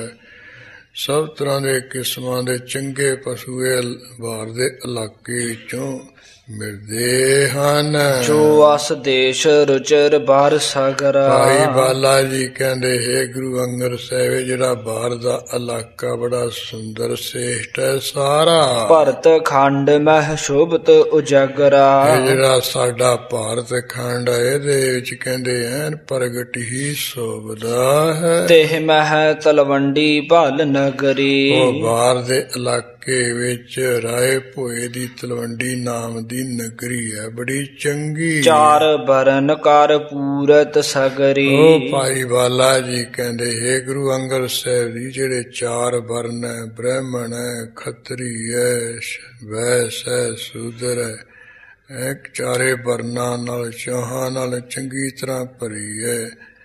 ਚਾਰੇ ਜਾਤਾਂ ਵਾਲੇ ਲੋਕ ਰਹਿ ਰਹੇ ਪਏ ਪਏ ਤਲਵੰਡੀ ਵਿੱਚ। ਜਿਹ ਕੇ ਚਾਹੁੰਦੇ ਸ਼ਬਾਗ ਸੁਹਾਵਾ। ਹੇ ਗੁਰੂ ਅੰਗਦ ਸਾਹਿਬ ਜੀ, ਜਿਸ ਰਾਏ ਭੋਏ ਤਲਵੰਡੀ ਦੇ ਇਰਦ ਗਿਰਦ ਬੜਾ ਸੋਹਣਾ ਕਹਿੰਦੇ ਬਾਗ ਸੋਭਨੀਕ ਹੈ। ਕੁਸਮ ਬਾਟਿਕਾ ਬਹੁ ਸ਼ਬ ਪਾਵਾ। ਹੋਰ ਜਿਹੜੀਆਂ ਫੁੱਲਾਂ ਦੀਆਂ ਬਗੀਚੀਆਂ ਬੜੀਆਂ ਛਵੀ ਪਾਉਂਦੀਆਂ ਹਨ। ਨਗਰ ਕੋਟ ਦਿਡ ਬਣਿਓ ਉਤੰਗਾ। ਜਿਹੜਾ ਰਾਏ ਭੋਏ ਤਲਵੰਡੀ ਦਾ ਨਗਰ ਦਾ ਇਰਦ ਗਿਰਦ ਜਿਹੜਾ ਕੋਟ ਹੈ ਉਹ ਬਹੁਤ ਉੱਚਾ ਮਜ਼ਬੂਤ ਬਣੇ। ਨਗਰ ਦੇ ਇਰਦ ਗਿਰਦ ਉੱਚੀ ਉੱਚੀ ਕੰਧ ਕੱਢੀ ਆ, ਫਸੀਲ ਕੱਢੀ ਹੋਈ ਹੈ। ਮਤ ਸਾਰ ਧਰਤਾ ਜੋ ਗਿਰ ਸੰਗਾ। ਉਹ ਇੰਨਾ ਉੱਚਾ ਕੋਟ, ਇੰਨੀਆਂ ਉੱਚੀਆਂ ਇਰਦ ਗਿਰਦ ਨਗਰ ਦੇ ਕੰਧਾਂ ਹੈ ਜੋ ਕਹਿੰਦੇ ਜਿਹੜਾ ਪਹਾੜ ਉਹਦੇ ਨਾਲ ਈਰਖਾ ਰੱਖ ਰਹੀਆਂ ਵੀ ਸਾਡੇ ਨਾਲੋਂ ਤੂੰ ਉੱਚਾ ਨਹੀਂ, ਅਸੀਂ ਤੇਰੇ ਨਾਲੋਂ ਕੰਧਾਂ ਉੱਚੀਆਂ ਹਾਂ। ਅਟਾ ਘਟਾ ਸੰਗ ਕਰਤ ਬਿਲਾਸਾ। ਹੇ ਗੁਰੂ ਅੰਗਦ ਸਾਹਿਬ, ਜਿਹੜੀ ਰਾਏ ਭੋਏ ਦੀਆਂ ਤਲਵੰਡੀ ਦੀਆਂ ਕਹਿੰਦੇ ਅਟਾਰੀਆਂ ਨਾ ਉੱਚੀਆਂ ਉੱਚੀਆਂ, ਉਹ ਤਾਂ ਬਦਲੀਆਂ ਘਟਾਵਾਂ ਦੇ ਨਾਲ ਕਹਿੰਦੇ ਖੁਸ਼ ਹੋ ਕੇ ਗੱਲਾਂ ਬਾਤਾਂ ਹੀ ਮਾਨੋ ਕਰਦੀਆਂ। ਮਨ ਹੋ ਨਿਰੋਧਨ ਕੀ ਹੀਏ ਆਸਾ। ਹੇ ਗੁਰੂ ਅੰਗਦ ਸਾਹਿਬ, ਉਹ ਰਾਏ ਭੋਏ ਤਲਵੰਡੀਆਂ ਦੀਆਂ ਐਡੀਆਂ ਉੱਡੀਆਂ ਉੱਚੀਆਂ ਅਟਾਰੀਆਂ ਹਨ। ਜਿਹੜੇ ਮਾਨੋ ਜਿਹੜੇ ਕੋਈ ਬੱਦਲ ਹੈ ਨਾ, ਉਹਨਾਂ ਨੂੰ ਕਹਿੰਦੇ ਰੋਕਣ ਦੀ ਉਹਨਾਂ ਦੀ ਹਿਰਦੇ ਵਿੱਚ ਆਸਾ ਹੈ। 8-8 ਮੰਜ਼ਿਲੇ ਮਕਾਨ ਬਣੇ, ਬੱਦਲ ਆਉਂਦੇ ਅੱਗੇ ਜਾ ਨਹੀਂ ਸਕਦੇ, ਲੰਘ ਨਹੀਂ ਸਕਦੇ ਹਨ। ਮੰਦਿਰ ਜਹ ਸੁੰਦਰ ਸ਼ਬ ਪਾਈ। ਅਟਾਰੀਆਂ ਤੋਂ ਬਗੈਰ ਹੋਰ ਜਿਹੜੇ ਕੋਈ ਮੰਦਿਰ ਮਕਾਨ ਹੈ ਉਹ ਬਹੁਤ ਸੁੰਦਰ ਹੈ, ਬੜੀ ਛਵੀ ਪਾ ਰਹੇ। ਸਰਬ ਰੁਤਨ ਮਹਿ ਜੇ ਸੁਖਦਾਈ। ਭਾਈ ਬਾਲਾ ਜੀ ਕਹਿੰਦੇ ਹੈ ਗੁਰੂ ਅੰਗਦ ਸਾਹਿਬ, ਉਹ ਜਿਹੜੇ ਮਕਾਨ ਹੈ ਨਾ ਇਹੋ ਜਿਹੇ ਬਣੇ ਹੈ ਸਾਰੀਆਂ ਰੁੱਤਾਂ ਵਿੱਚ ਸੁਖ ਦੇਣ ਵਾਲੇ ਹੈ। ਗਰਮੀ ਦੀ ਮੌਸਮ ਵਿੱਚ ਵੀ ਉਹਨਾਂ ਮਕਾਨਾਂ ਵਿੱਚ ਸਭ ਤਰ੍ਹਾਂ ਦੀ ਸਹੂਲਤ, ਦਰਵਾਜ਼ੇ ਖੋਲ ਦਿਓ, ਹਵਾ ਸਰਦੀ ਠੰਡ ਦੀ ਆ ਗਈ, ਦਰਵਾਜ਼ੇ ਅਲਮਾਰੀਆਂ ਬੰਦ ਕਰੋ। ਇਸ ਤਰ੍ਹਾਂ ਕਹਿੰਦੇ ਉਹ ਜਿਹੜੇ ਮਕਾਨ ਹੈ ਸਾਰੀਆਂ ਰੁੱਤਾਂ ਵੀ ਸੁਖ ਦੇਣ ਵਾਲੇ ਐਸੇ ਢੰਗ ਨਾਲ ਨਕਸ਼ੇ ਨਾਲ ਬਣੇ ਬਣਾਏ ਹੋਏ ਆ। ਅਸ਼ਟਾਪਦ ਸਮ ਵਿਪਨੀ ਪੂਰੀ। ਫਿਰ ਜਿਹੜੀਆਂ ਕਹਿੰਦੇ ਉਹ ਬਾਜ਼ਾਰ ਵਿੱਚ ਮੰਡੀ ਹੈ, ਉਹ ਕਹਿੰਦੇ ਜਿਹੜੀ ਹੈ ਨਾ ਦੁਕਾਨਾਂ ਵਾਲੀ ਮੰਡੀ, ਜਿਵੇਂ ਕੋਈ ਚੌਪੜ ਹੁੰਦਾ ਖੇਲਣ ਵਾਲਾ, ਇਸ ਤਰ੍ਹਾਂ ਦੀ ਇਹ ਮੰਡੀ ਹੈ, ਬੜੀ ਤਕੜੀ। ਬਨਜ ਸੌਜ ਸੋ ਆਪਨ ਪੂਰੀ। ਜਿਹੜਾ ਸੌਦੇ ਦੇ ਕਰਨ ਵਾਲੇ ਵਪਾਰ ਹੈ, ਉਹਨਾਂ ਨੇ ਕਹਿੰਦੇ ਸੌਦੇ ਵਪਾਰ ਕਰਨ ਵਾਲੀਆਂ ਜਿਹੜੀਆਂ ਆਪਣ ਕੀ ਦੁਕਾਨਾਂ ਹੈ, ਕਹਿੰਦੇ ਵਪਾਰ ਕਰਨ ਵਾਲੇ ਸੌਦੇ ਨਾਲ ਦੁਕਾਨਾਂ ਭਰੀਆਂ ਹੋਈਆਂ। ਸ੍ਰੀ ਨਾਨਕ ਆਗਮ ਕੇ ਹੇਤੂ। ਇਹ ਗੁਰੂ ਅੰਗਦ ਸਾਹਿਬ ਜੀ, ਭਾਈ ਬਾਲਾ ਜੀ ਕਹਿੰਦੇ ਗੁਰੂ ਨਾਨਕ ਸਾਹਿਬ ਜੀ ਨੇ ਵੀ ਇਸ ਰਾਏ ਭੋਏ ਦੀ ਤਲਵੰਡੀ ਵਿੱਚ ਆਉਣਾ ਹੈ, ਇਸ ਕਰਕੇ ਉਹਨਾਂ ਦੇ ਆਉਣ ਦੇ ਕਾਰਨ ਕਰਕੇ ਰਚਿਓ ਸੁਰਗ ਵਿਦ ਸੁਖ ਸੰਕੇਤੂ। ਇਹ ਤਾਂ ਮਾਨੋ ਪਰਮੇਸ਼ਰ ਵਧਾਤੇ ਨੇ, ਕਹਿੰਦੇ ਇੱਥੇ ਆ ਜਿਹੜੀ ਰਾਏ ਭੋਏ ਦੀ ਤਲਵੰਡੀ ਹੈ ਸਵਰਗੀ ਰਚ ਦਿੱਤਾ ਹੈ, ਸੁਖਾਂ ਦਾ ਭਲੀ ਪ੍ਰਕਾਰ ਘਰ। ਸੁਰਬੀ ਖੀਰ ਪਰਯੂਖ ਸਮਾਨਾ। ਇੱਥੋਂ ਦੀ ਜਿਹੜੀਆਂ ਗਊਆਂ ਉਹਨਾਂ ਦਾ ਜਿਹੜਾ ਦੁੱਧ ਹੈ ਕਹਿੰਦੇ ਅੰਮ੍ਰਿਤ ਵਰਗਾ ਹੈ। ਸੁਰ ਸਮ ਸੁੰਦਰ ਮਨਜ ਸੁਜਾਨਾ। ਇਹ ਰਾਏ ਭੋਏ ਤਲਵੰਡੀ ਦੇ ਜਿਹੜੇ ਮਨੁੱਖ ਹਨ ਉਹ ਜਿਵੇਂ ਦੇਵਤੇ ਹੁੰਦੇ, ਉਹਨਾਂ ਦੇ ਸਮਾਨ ਸੁੰਦਰ ਸੋਹਣੇ ਸੁਨੱਖੇ ਤੇ ਸਿਆਣੇ ਹਨ। ਜਿਹ ਕੀ ਰਚਨਾ ਹੇਰ ਵਿਚਿਤਰਾ। ਜਿਸ ਰਾਏ ਭੋਏ ਤਲਵੰਡੀ ਦੀ ਰਚਨਾ ਦੇਖ ਕੇ ਬੜੀ ਸੁੰਦਰ ਵਿਸ਼ਕਰਮਾ ਹੋਇਓ ਚਿਤ ਚਿਤਰਾ। ਜਿਹੜਾ ਦੇਵਤਿਆਂ ਦਾ ਕਾਰੀਗਰ ਮਿਸਤਰੀ ਨਾ ਬਾਬਾ ਵਿਸ਼ਕਰਮਾ, ਉਹ ਵੀ ਚਿਤ ਵਿੱਚ ਫਿਰ ਹੈਰਾਨ ਹੁੰਦਾ ਵੀ ਇਹੋ ਜਿਹੇ ਮਕਾਨ ਤਾਂ ਦੇਵਤਿਆਂ ਨੂੰ ਮੈਂ ਵੀ ਬਣਾ ਕੇ ਨਹੀਂ ਦੇ ਸਕਿਆ। ਸ਼ਰੁਤ ਪਾਠੀ ਹੋਤੀ ਤਤ ਵੇਤੂ। ਇਸੇ ਤਰ੍ਹਾਂ ਉੱਥੇ ਜਿਹੜੇ ਕੋਈ ਰਹਿਣ ਵਾਲੇ ਬ੍ਰਾਹਮਣ ਹੈ ਕਹਿੰਦੇ ਵੇਦ ਪਾਠੀ ਹੈ ਤੇ ਹੋਤੀ ਹਵਨ ਕਰਨ ਵਾਲੇ ਹਨ ਤੇ ਤਤ ਬੇਤੇ ਅਨਪੜ੍ਹ ਲਾਣਾ ਨਹੀਂ ਬਾਹਮਣਾਂ ਦਾ ਹੈ। ਖਟ ਕਰਮੀ ਕ੍ਰਿਤ ਕੈਵਲ ਹੇਤੂ। ਫਿਰ ਕਹਿੰਦੇ ਉਹ 6 ਕਰਮ ਕਰਨ ਵਾਲੇ ਹੈ, ਵਿਦਿਆ ਪੜ੍ਹਨ ਪੜ੍ਹਾਉਣ ਵਾਲੇ ਹੈ, ਜਗ ਕਰਨ ਕਰਾਉਣ ਵਾਲੇ ਹੈ, ਦਾਨ ਦੇਣ ਲੈਣ ਵਾਲੇ ਹਨ। ਇਹ ਜਿਹੜਾ 6 ਤਰ੍ਹਾਂ ਦਾ ਕਰਮ ਕਰੇ ਉਹਨੂੰ ਖਟ ਕਰਮੀ ਪੰਡਤ ਕਿਹਾ ਜਾਂਦਾ। ਵੀ ਦਾਨ ਦੇਵੇ ਵੀ ਤੇ ਆਪਣੇ ਕੋਲੋਂ ਦੂਜਿਆਂ ਤੋਂ ਲੈ ਵੀ ਲਵੇ, ਵਿਦਿਆ ਪੜ੍ਹੇ ਵੀ ਤੇ ਅੱਗੇ ਪੜ੍ਹਾਵੇ ਵੀ, ਇਸ ਤਰ੍ਹਾਂ ਜਗ ਕਰੇ ਵੀ ਤੇ ਪ੍ਰੇਰ ਕੇ ਲੋਕਾਂ ਤੋਂ ਕਰਵਾਵੇ। ਇਹ ਜਿਹੜਾ 6 ਤਰ੍ਹਾਂ ਦੇ ਕੰਮ ਕਰੇ ਉਹਨੂੰ ਖਟ ਕਰਮੀ ਕਹਿੰਦੇ। ਕਹਿੰਦੇ ਇਸ ਤਰ੍ਹਾਂ ਜਿਹੜੇ ਬ੍ਰਾਹਮਣ ਲੋਕ 6 ਕਰਮਾਂ ਨੂੰ ਕੰਮਾਂ ਨੂੰ ਕਰਨ ਵਾਲੇ, ਤੇ ਉਹ ਜਿਹੜੇ ਕਰਮ ਕਰ ਪਾਵੇ ਕੋਈ ਮਾਇਆ ਵਾਸਤੇ ਵਡਿਆਈ ਵਾਸਤੇ ਨਹੀਂ, ਸਗੋਂ ਕਹਿੰਦੇ ਕੇਵਲ ਮੁਕਤੀ ਵਾਸਤੇ। ਜਿਹੜੀ ਵਾਹਿਗੁਰੂ ਦੇ ਵਿੱਚ ਲੀਨਤਾ ਹੋ ਜਾਣਾ, ਇੱਕਮਿਕ ਹੋ ਜਾਣਾ, ਐਸੀ ਮੁਕਤੀ ਵਾਸਤੇ ਉਹ ਐਸਾ ਕਰਦੇ। ਅਸ ਦੇ ਜਬਰ ਜਹ ਬਸੈ ਸੁਖਾਏ। ਇਹੋ ਜਿਹੇ ਜਿਹੜੇ ਬ੍ਰਾਹਮਣ ਸ੍ਰੇਸ਼ਟ ਹੈ, ਜਿਸ ਰਾਏ ਭੋਈ ਤਲਵੰਡੀ ਸੁਖ ਨਾਲ ਬਸਦੇ। ਛਤਰੀ ਧਰਮ ਯੁੱਧ ਹਿਤ ਧਾਰੇ। ਬਾਕੀ ਦੂਜੇ ਜਿਹੜੇ ਛਤਰੀ ਹੈ ਉਹਨਾਂ ਨੇ ਕਹਿੰਦੇ ਧਰਮ ਯੁੱਧ ਜਿਹੜਾ ਉਹਦੇ ਵਿੱਚ ਪ੍ਰੇਮ ਧਾਰੇ ਹੈ, ਧਰਮ ਦੇ ਯੁੱਧ ਵਿੱਚ ਹੀ ਪ੍ਰੇਮ ਰੱਖਦੇ, ਧਰਮ ਦਾ ਯੁੱਧ ਕਰਦੇ। ਬਨਕ ਧਨੀ ਕ੍ਰਿਤ ਬਨਜ ਬਨੀਤਾ। ਹੋਰ ਜਿਹੜੇ ਬਾਣੀਏ ਬੈਸੋ ਧਨੀ ਲੋਕ ਹੈ, ਉਹਨਾਂ ਦਾ ਜਿਹੜੇ ਉਹ ਵਣਜ ਕਿਰਤ ਕਰਦੇ, ਵਣਜ ਦੀ ਕਿਰਤ ਕਰਦੇ, ਵਪਾਰ ਦੀ ਕਿਰਤ ਕਰਦੇ, ਉਹ ਬਨੀਤਾ ਨੀਤੀ ਸਹਿਤ ਹੈ। ਭਾਵੇਂ ਠੱਗੀਆਂ ਵਗੀਆਂ ਵਾਲਾ ਨਹੀਂ ਹੈ ਵੀ ਪਾਸ ਕਰਾਹੀਂ ਜੇ ਘਟ ਘਟ ਤੋਲ ਤੋਲ ਦੇਈ ਜਾਣ। ਬਾਤ ਕੁਸ਼ਲ ਬੇਦਨ ਪਥ ਪ੍ਰੀਤਾ। ਫਿਰ ਗੱਲਬਾਤ ਕਰਨ ਵਿੱਚ ਜਿਹੜੇ ਲੋਕ ਬੜੇ ਕੁਸ਼ਲ ਕੇ ਚਤਰ ਸਿਆਣੇ, ਤੇ ਜਿਹੜਾ ਗਿਆਨਮਈ ਪੁਸਤਕਾਂ ਦਾ ਰਸਤਾ ਹੈ, ਗਿਆਨਮਈ ਪੁਸਤਕਾਂ ਦੇ ਰਸਤੇ ਵਿੱਚ ਪ੍ਰੀਤ ਕਰਨ ਵਾਲੇ ਹਨ। ਸ਼ੂਦਰ ਸਭਨ ਕੀ ਸੇਵ ਕਰੇ। ਉੱਥੇ ਜਿਹੜੇ ਸ਼ੂਦਰ ਜਾਤੀ ਦੇ ਲੋਕ ਸਾਰਿਆਂ ਦੀ ਸੇਵਾ ਖੁਸ਼ ਹੋ ਕੇ ਕਰਦੇ। ਨਿਪੁੰਨ ਕਾਰ ਨਿਜ ਨਿਜ ਮਹਤੇ। ਭਾਈ ਬਾਲਾ ਜੀ ਕਹਿੰਦੇ, ਹੇ ਗੁਰੂ ਅੰਗਦ ਸਾਹਿਬ ਜੀ, ਉਹ ਚਾਰੇ ਜਾਤਾਂ ਵਾਲੇ ਜਿਹੜੇ ਲੋਕ ਆਪੋ ਆਪਣੇ ਕੰਮ ਕਰਨ ਵਿੱਚ ਬੜੇ ਸਿਆਣੇ ਚਤਰ ਹੈ। ਨਰ ਅਰੋਗਤਾ ਯੁਤ ਕੁਸ਼ ਲਾਤਾ। ਜਿੰਨੇ ਰਾਏ ਭੋਏ ਤਲਵੰਡੀ ਦੇ ਲੋਕ ਹੈ ਸਾਰੇ ਕਹਿੰਦੇ ਅਰੋਗਤਾ ਸਹਿਤ, ਤੰਦਰੁਸਤੀ ਸਹਿਤ ਬੜੇ ਪ੍ਰਸੰਨ ਖੁਸ਼ ਹਨ। ਵੈਦਿਕ ਪਠ ਹੈ ਹੇਤ ਸਭ ਗਿਆਤਾ। ਸਾਰੇ ਕਹਿੰਦੇ ਜਿਹੜੇ ਲੋਕ ਵੈਦਿਕ ਪੁਸਤਕੀਆਂ ਪੜ੍ਹਦੇ ਹਨ, ਆਪਣੀ ਨਿਰੋਗਤਾ ਦੀ ਗਿਆਤ ਵਾਸਤੇ, ਸਮਝ ਵਾਸਤੇ ਵੀ ਅਸੀਂ ਤੰਦਰੁਸਤ ਰਹੀਏ, ਇਸ ਲਈ ਕਹਿੰਦੇ ਹਕੀਮੀ ਵੈਦਿਕ ਦੀਆਂ ਪੁਸਤਕਾਂ ਪੜ੍ਹਦੇ ਹਨ। ਬੇਦੀ ਬੰਸ ਬਸ ਹੈ ਧਨ ਧਾਰੀ। ਇਸੇ ਰਾਏ ਭੋਏ ਦੀ ਤਲਵੰਡੀ ਵਿੱਚ ਬੇਦੀਆਂ ਦੀ ਬੰਸ ਵੀ ਬਸਦੀ ਹੈ, ਜੋ ਸ਼ਸਤਰ ਧਾਰੀ ਹੈ। ਯੁੱਧ ਵੇਦ ਕਾ ਜਿਨ ਹੈ ਸੁਧਾਰੀ। ਇਹਨਾਂ ਨੇ ਕਹਿੰਦੇ ਯੁੱਧ ਕਰਨ ਰੂਪੀ ਜਿਹੜੀ ਥੜੀ ਹੈ ਬੜੀ ਵਧੀਆ ਸੁਨਾ ਬਣਾਈ ਹੋਈ ਹੈ। ਤੁੰਡ ਕਾਲਿਕਾ ਪਾਵਕ ਕੁੰਡਾ। ਇਸੇ ਤਰ੍ਹਾਂ ਜਿਹੜਾ ਕਾਲੀ ਦਾ ਮੂੰਹ ਹੈ, ਮਾਨੋ ਕਹਿੰਦੇ ਅਗਨੀ ਕੁੰਡ ਬਣਾਇਆ ਹੈ। ਯੱਗ ਥੰਬ ਸੇ ਸੋਭਤ ਝੰਡਾ। ਇਸੇ ਤਰ੍ਹਾਂ ਜਿਹੜਾ ਜਗ ਵਾਲਾ ਥੰਮ ਹੁੰਦਾ ਹੈ, ਥੰਬਲਾ ਜਾ ਹੁੰਦਾ, ਇਹ ਮਾਨੋ ਜਿਹੜਾ ਝੰਡਾ ਸੋਭ ਰਿਹਾ ਹੈ। ਕਿਰਪਾਨ ਸਮ ਕਾਤੁਰਤਾ ਖੋਏ। ਜਿਵੇਂ ਜਿਹਨੇ ਜਗ ਕਰਨਾ ਹੁੰਦਾ ਨਾ, ਉਹਨੂੰ ਕਹਿੰਦੇ ਸੌਂਪਣਾ ਗਾਉਣਾ ਪੈਂਦਾ, ਸੌਂਪਣਾ ਛੱਡਣਾ ਪੈਂਦਾ, ਦਿਲ ਖੋਲ ਕੇ ਜਗ ਕਰਨਾ ਪੈਂਦਾ। ਇੱਧਰ ਜਿਹੜਾ ਕਹਿੰਦੇ ਕੁਚੂਸਪੁਣੇ ਦੇ ਸਮਾਨ ਇਹ ਬੇਦੀਆਂ ਨੇ ਕੈਰਪਣਾ ਖੋਇਆ ਹੋਇਆ। ਸਾਰੇ ਕਹਿੰਦੇ ਡਰਪੋਕ ਨਹੀਂ ਹਨ। ਕਰ ਵਾਰਨ ਕੇ ਕੀਨ ਸਰੋਏ। ਇਸੇ ਤਰ੍ਹਾਂ ਜਿਹੜੇ ਕੋਈ ਸ਼ਸਤਰ ਧਾਰੀ ਹਨ, ਉਹਨਾਂ ਦੇ ਹੱਥਾਂ ਵਿੱਚ ਤਲਵਾਰਾਂ ਹੁੰਦੀਆਂ ਹਨ।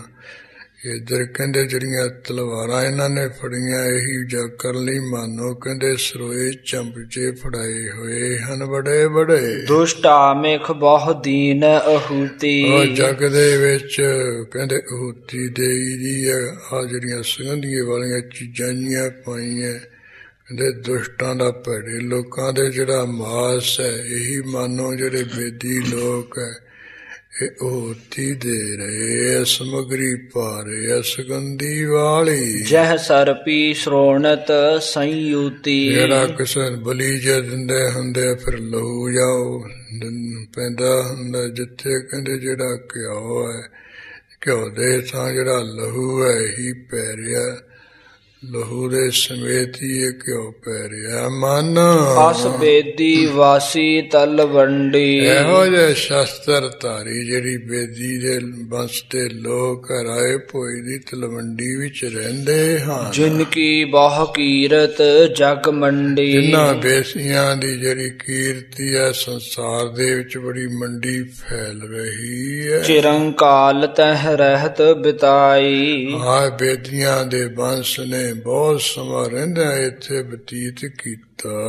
ਭਾ ਸ਼ਿਵ ਰਾਮ ਤਾਸ ਕੁਲ ਮਾਹੀ। ਬੇਦੀਆਂ ਦੀ ਬੰਸ ਦੇ ਵਿੱਚ ਕੁਲ ਦੇ ਵਿੱਚ ਕਹਿੰਦੇ ਸ਼ਿਵ ਰਾਮ ਨਾਮ ਦਾ ਹੋਇਆ ਕੋਈ ਮਨੁੱਖ।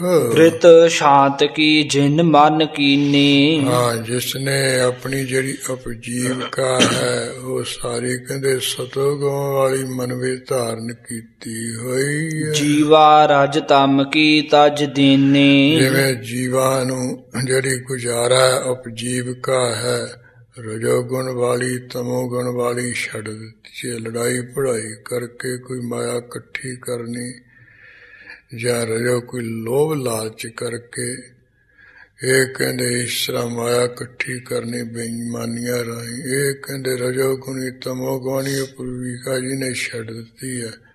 ਸਤੋਗੁਣੀ ਵਾਲੀ ਉਪਜੀਵਕਾ ਜੀ ਨੇ ਮਨ ਵਿੱਚ ਧਾਰਨ ਕੀਤੀ ਹੈ। ਸੁਤੇ ਸਹਿਦ ਜਿਹੜਾ ਕੋਈ ਬੇਈਮਾਨੀ ਧੱਕੇ ਲੋਭ ਲਾਲਚ ਤੋਂ ਰਹਿਤ ਹੋ ਕੇ ਕੋਈ ਉਹਦੇ ਹਰੀ ਦੱਪਾ ਹੁੰਦਾ ਕੰਮ ਹੁੰਦਾ ਹੈ ਉਸ ਅਨੁਸਾਰ ਕਹਿੰਦੇ ਗੁਜ਼ਾਰਾ ਕਰਦਾ ਏ ਸ਼ਿਵ ਰਾਮ। ਹੋਏ ਅਹਿੰਸ ਆਯੁਧ ਕਰ ਸ਼ੋਰੇ। ਇਹ ਸ਼ਿਵ ਰਾਮ ਨੇ ਹਿੰਸਾ ਤੋਂ ਰਹਿਤ ਹੋ ਗਏ ਹੱਥਾਂ ਵਿੱਚ ਜਿਹੜੇ ਸ਼ਸਤਰ ਫੜਨੇ ਸੀ ਛੱਡ ਦਿੱਤੇ। ਸ੍ਰੀ ਪਤ ਕੇ ਪਦ ਪਦਮ ਨਿਹੋਰੇ।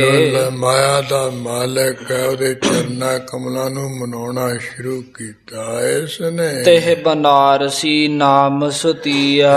ਜਿਹੜਾ ਸ਼ਿਵ ਰਾਮ ਸੀ ਇਹਦੇ ਘਰ ਵਾਲੀ ਸੀ ਇਸਤਰੀ ਬਨਾਰਸੀ ਨਾਮ ਦੀ। ਪਤ ਬ੍ਰਤ ਧਰਮ ਜਾਸ ਦਿੜ ਕੀਆ। ਇਸ ਬਨਾਰਸੀ ਨਾਮ ਦੀ ਪਤਨੀ ਨੇ ਪਤੀਵਰਤ ਧਰਮ ਨੂੰ ਐਨ ਆਪਣੇ ਮਨ ਵਿੱਚ ਪੱਕਾ ਕੀਤਾ ਹੋਇਆ ਸੀ। ਤਿੰਨ ਤੇ ਸੁਤ ਜੁਗ ਭਏ ਸੁਚਾਲੂ। ਉਹ ਬਨਾਰਸੀ ਨਾਮ ਦੀ ਜਿਹੜੀ ਪਤਨੀ ਹੈ ਉਹਦੇ ਉਧਰ ਰਾਹੀਂ ਕਹਿੰਦੇ ਦੋ ਪੁੱਤਰ ਹੋਏ ਚੰਗੀ ਚਾਲ ਵਾਲੇ ਚੰਗੇ ਚਾਲ ਚੱਲਣ ਵਾਲੇ। ਵੱਡ ਕਾਲੂ ਛੋਟੋ ਸ਼ੁਭ ਲਾਲੂ। ਵੱਡਾ ਪੁੱਤਰ ਕਾਲੂ ਹੋਇਆ ਤੇ ਛੋਟਾ ਚੰਗੇ ਸੁਭਾਅ ਵਾਲਾ ਲਾਲੂ ਹੋਇਆ। ਵੱਡ ਭਾਗੀ ਜੋ ਹੈ ਸ਼ੁਭ ਕਰਮੀ। ਇੱਥੋਂ ਭਾਈ ਕਾਲੂ ਜੀ ਦਾ ਪਿਛਲੇ ਜਨਮਾਂ ਦਾ ਜਿਹੜਾ ਕੋਈ ਜਪ ਤਪ ਦਾ ਪ੍ਰਸੰਗ ਸ਼ੁਰੂ ਹੋ ਗਿਆ ਜਿਹੜਾ ਇਹ ਕਾਲੂ ਪੈਦਾ ਹੋਇਆ ਇਹ ਕਹਿੰਦੇ ਬਹੁਤ ਵੱਡੇ ਭਾਗਾਂ ਵਾਲਾ ਹੈ ਜੋ ਬੜੇ ਸ਼ੋਭ ਕਰਮ ਕਰਨ ਵਾਲਾ ਹੋਇਆ। ਭਗਤ ਪਰਾਇਣ ਨਿਸ਼ਚਲ ਧਰਮੀ। ਪ੍ਰੇਮਾ ਭਗਤੀ ਦੇ ਆਸਰੇ ਰਹਿਣ ਵਾਲਾ ਆਪਣੇ ਧਰਮ ਵਿੱਚ ਅਚਲ। ਜਪ ਤਪ ਬ੍ਰਤ ਨੇਮ ਸਮੁਦਾਏ। ਜਿਸ ਕਾਲੂ ਨੇ ਪਹਿਲੇ ਜਨਮਾਂ ਵਿੱਚ ਬਹੁਤੇ ਜਾਪ ਤਪ ਵਰਤ ਨੇਮ ਕਰਤ ਬਹੁਤ ਜਿਹ ਜਨਮ ਬਿਤਾਏ। ਜਪਤ ਵਰਤ ਕਰਦਿਆਂ ਬਹੁਤੇ ਜਨਮ ਬਤੀਤ ਕੀਤੇ। ਅਨਕ ਜਨਮ ਕੀ ਇੱਛਾ ਜਾਸੂ। ਇਸ ਕਾਲੂ ਨੂੰ ਕਹਿੰਦੇ ਅਨੇਕਾਂ ਜਨਮਾਂ ਵਿੱਚ ਹੀ ਇਹੀ ਇੱਛਾ ਰਹੀ। ਵਿਸ਼ਨੂੰ ਹੋਏ ਸੁਤ ਗਿਆਨ ਨਿਵਾਸੂ। ਵੀ ਮੇਰੇ ਘਰ ਦੇ ਵਿੱਚ ਗਿਆਨ ਦਾ ਘਰ ਵਿਸ਼ਨੂੰ ਜਿਹੜਾ ਹੈ ਉਹ ਪੁੱਤਰ ਰੂਪ ਦੇ ਵਿੱਚ ਹੋਵੇ। ਹਿਰਦੈ ਕਰਤ ਸੰਕਲਪ ਵਿਕਲਪਾ। ਆ ਜਿਹੜਾ ਕਾਲੂ ਹੈ ਪਿਛਲੇ ਜਨਮਾਂ ਵਿੱਚ ਇਸ ਤਰ੍ਹਾਂ ਹਿਰਦੇ ਤਰ੍ਹਾਂ ਤਰ੍ਹਾਂ ਦੇ ਸੰਕਲਪ ਕਰਦਾ ਤੇ ਵਿਕਲਪ ਕਰਦਾ ਫੁਰਨੇ ਕਰਦਾ। ਭਗਤ ਅਧੀਨ ਰਜੈ ਗੁਣ ਅਲਪਾ। ਜਿਹੜਾ ਪਰਮੇਸ਼ਰ ਹੈ ਉਹ ਤਾਂ ਭਗਤਾਂ ਦੇ ਅਧੀਨ ਹੈ ਥੋੜੇ ਜੇ ਗੁਣ ਦੇਖ ਕੇ ਖੁਸ਼ ਹੋ ਜਾਂਦਾ ਭਗਤਾਂ ਤੇ। ਜੇ ਮੁਝ ਲਖੈ ਦੀਨ ਗੁਣ ਨਾਹੀ। ਇਹ ਭਲਾ ਪਰਮੇਸ਼ਰ ਮੈਨੂੰ ਗਰੀਬ ਜਾਣੇ ਵੀ ਇਹਦੇ ਵਿੱਚ ਤਾਂ ਕੋਈ ਗੁਣ ਹੈ ਨਹੀਂ ਹੈ ਇਉਂ ਸਮਝੇ। ਭਏ ਸੂਕਰੀ ਸਫਰੀ ਮਾਹੀ। ਇਹ ਤਾਂ ਗੱਲ ਫਿਰ ਠੀਕ ਨਹੀਂ ਹੈ ਤੇ ਭਗਵਾਨ ਤਾਂ ਕਹਿੰਦੇ ਸੂਰੀ ਦੇ ਪੈਰੋਂ ਬਰਾ ਅਵਤਾਰ ਹੋ ਗਏ ਮੱਛੀ ਦੇ ਪੇਟੋਂ ਮੱਛ ਅਵਤਾਰ ਹੋ ਗਏ ਕੱਚੀ ਕੁੰਮੀ ਤੋਂ ਕੱਛ ਅਵਤਾਰ ਹੋ ਗਏ। ਕਮਠੀ ਆਦਿਕ ਬਿਮਤ ਕੁਜਾਤੀ। ਇਸ ਤਰ੍ਹਾਂ ਜਿਵੇਂ ਕੱਛੂ ਕੁੰਮੀ ਤੋਂ ਕੱਛ ਅਵਤਾਰ ਆਇਆ ਇਹ ਕਹਿੰਦੇ ਭੈੜੀ ਮਤ ਵਾਲੇ ਸੀ ਤੇ ਕੁਜਾਤ ਛੋਟੀ ਜਾਤ ਵਾਲੇ ਹੀ ਸੀ। ਜਿਨ ਕੇ ਜਨਮ ਲੀਨ ਜਗ ਖਿਆਤੀ, ਇਹਨਾਂ ਦੇ ਉਦਰਾਂ ਤੋਂ ਕਹਿੰਦੇ ਪ੍ਰਗਟੀ ਉਹ ਭਗਵਾਨ ਨੇ ਜਨਮ ਲਿਆ। ਪ੍ਰੇਮ ਡੋਰ ਸੋ ਕਰਹਿ ਅਕਰਨੀ, ਇਸ ਕਰਕੇ ਜਿਹੜੇ ਭਗਵਾਨ ਜੀ ਆ ਤਾਂ ਕਹਿੰਦੇ ਪ੍ਰੇਮ ਦੀ ਡੋਰ ਵਿੱਚ ਬੱਝੇ ਹੋਏ, ਜਿਹੜੀ ਨਹੀਂ ਕਰਨ ਵਾਲੀ ਗੱਲ ਹੈ ਕਰਨੀ ਉਹਨੂੰ ਕਰ ਲੈਂਦੇ ਆ। ਕੀਰਤ ਬਿਮਲ ਵੇਦ ਇਮ ਬਰਨੀ, ਜਿਹੜਾ ਵੇਦ ਹੈ ਗਿਆਨਮੀ ਪੁਸਤਕ ਹੈ ਉਹਦੇ ਵਿੱਚ ਕੀਰਤੀ ਕਥਨ ਕੀਤੀ ਗਈ, ਵਡਿਆਈ ਆਖੀ ਗਈ ਹੈ। ਆਦਿਤੀ ਕਸ਼ਯਪ ਕੇ ਜਿਮ ਧਾਮਾ, ਜਿਹੜੀ ਅਦਿਤੀ ਹੈ ਤੇ ਕਸ਼ਯਪ ਲਿਖੀ ਹੋਇਆ ਉਹਨਾਂ ਦੇ ਘਰ ਦੇ ਵਿੱਚ ਉਪਜਤ ਭਏ ਉਪੇਂਦਰ ਨਾਮਾ, ਜਿਹੜਾ 52 ਅਵਤਾਰ ਹੈ ਜਿਸਨੇ ਰਾਜੇ ਬਲ ਨੂੰ ਛੜਿਆ ਸੀ ਉਹ ਕਹਿੰਦੇ ਪੈਦਾ ਹੋ ਗਏ ਸੀ ਅਦਿਤੀ ਦੇ ਪੇਟ ਨਾਲ ਕਸ਼ਯਪ ਲਿਖੀ ਦੇ ਘਰ ਵਿੱਚ।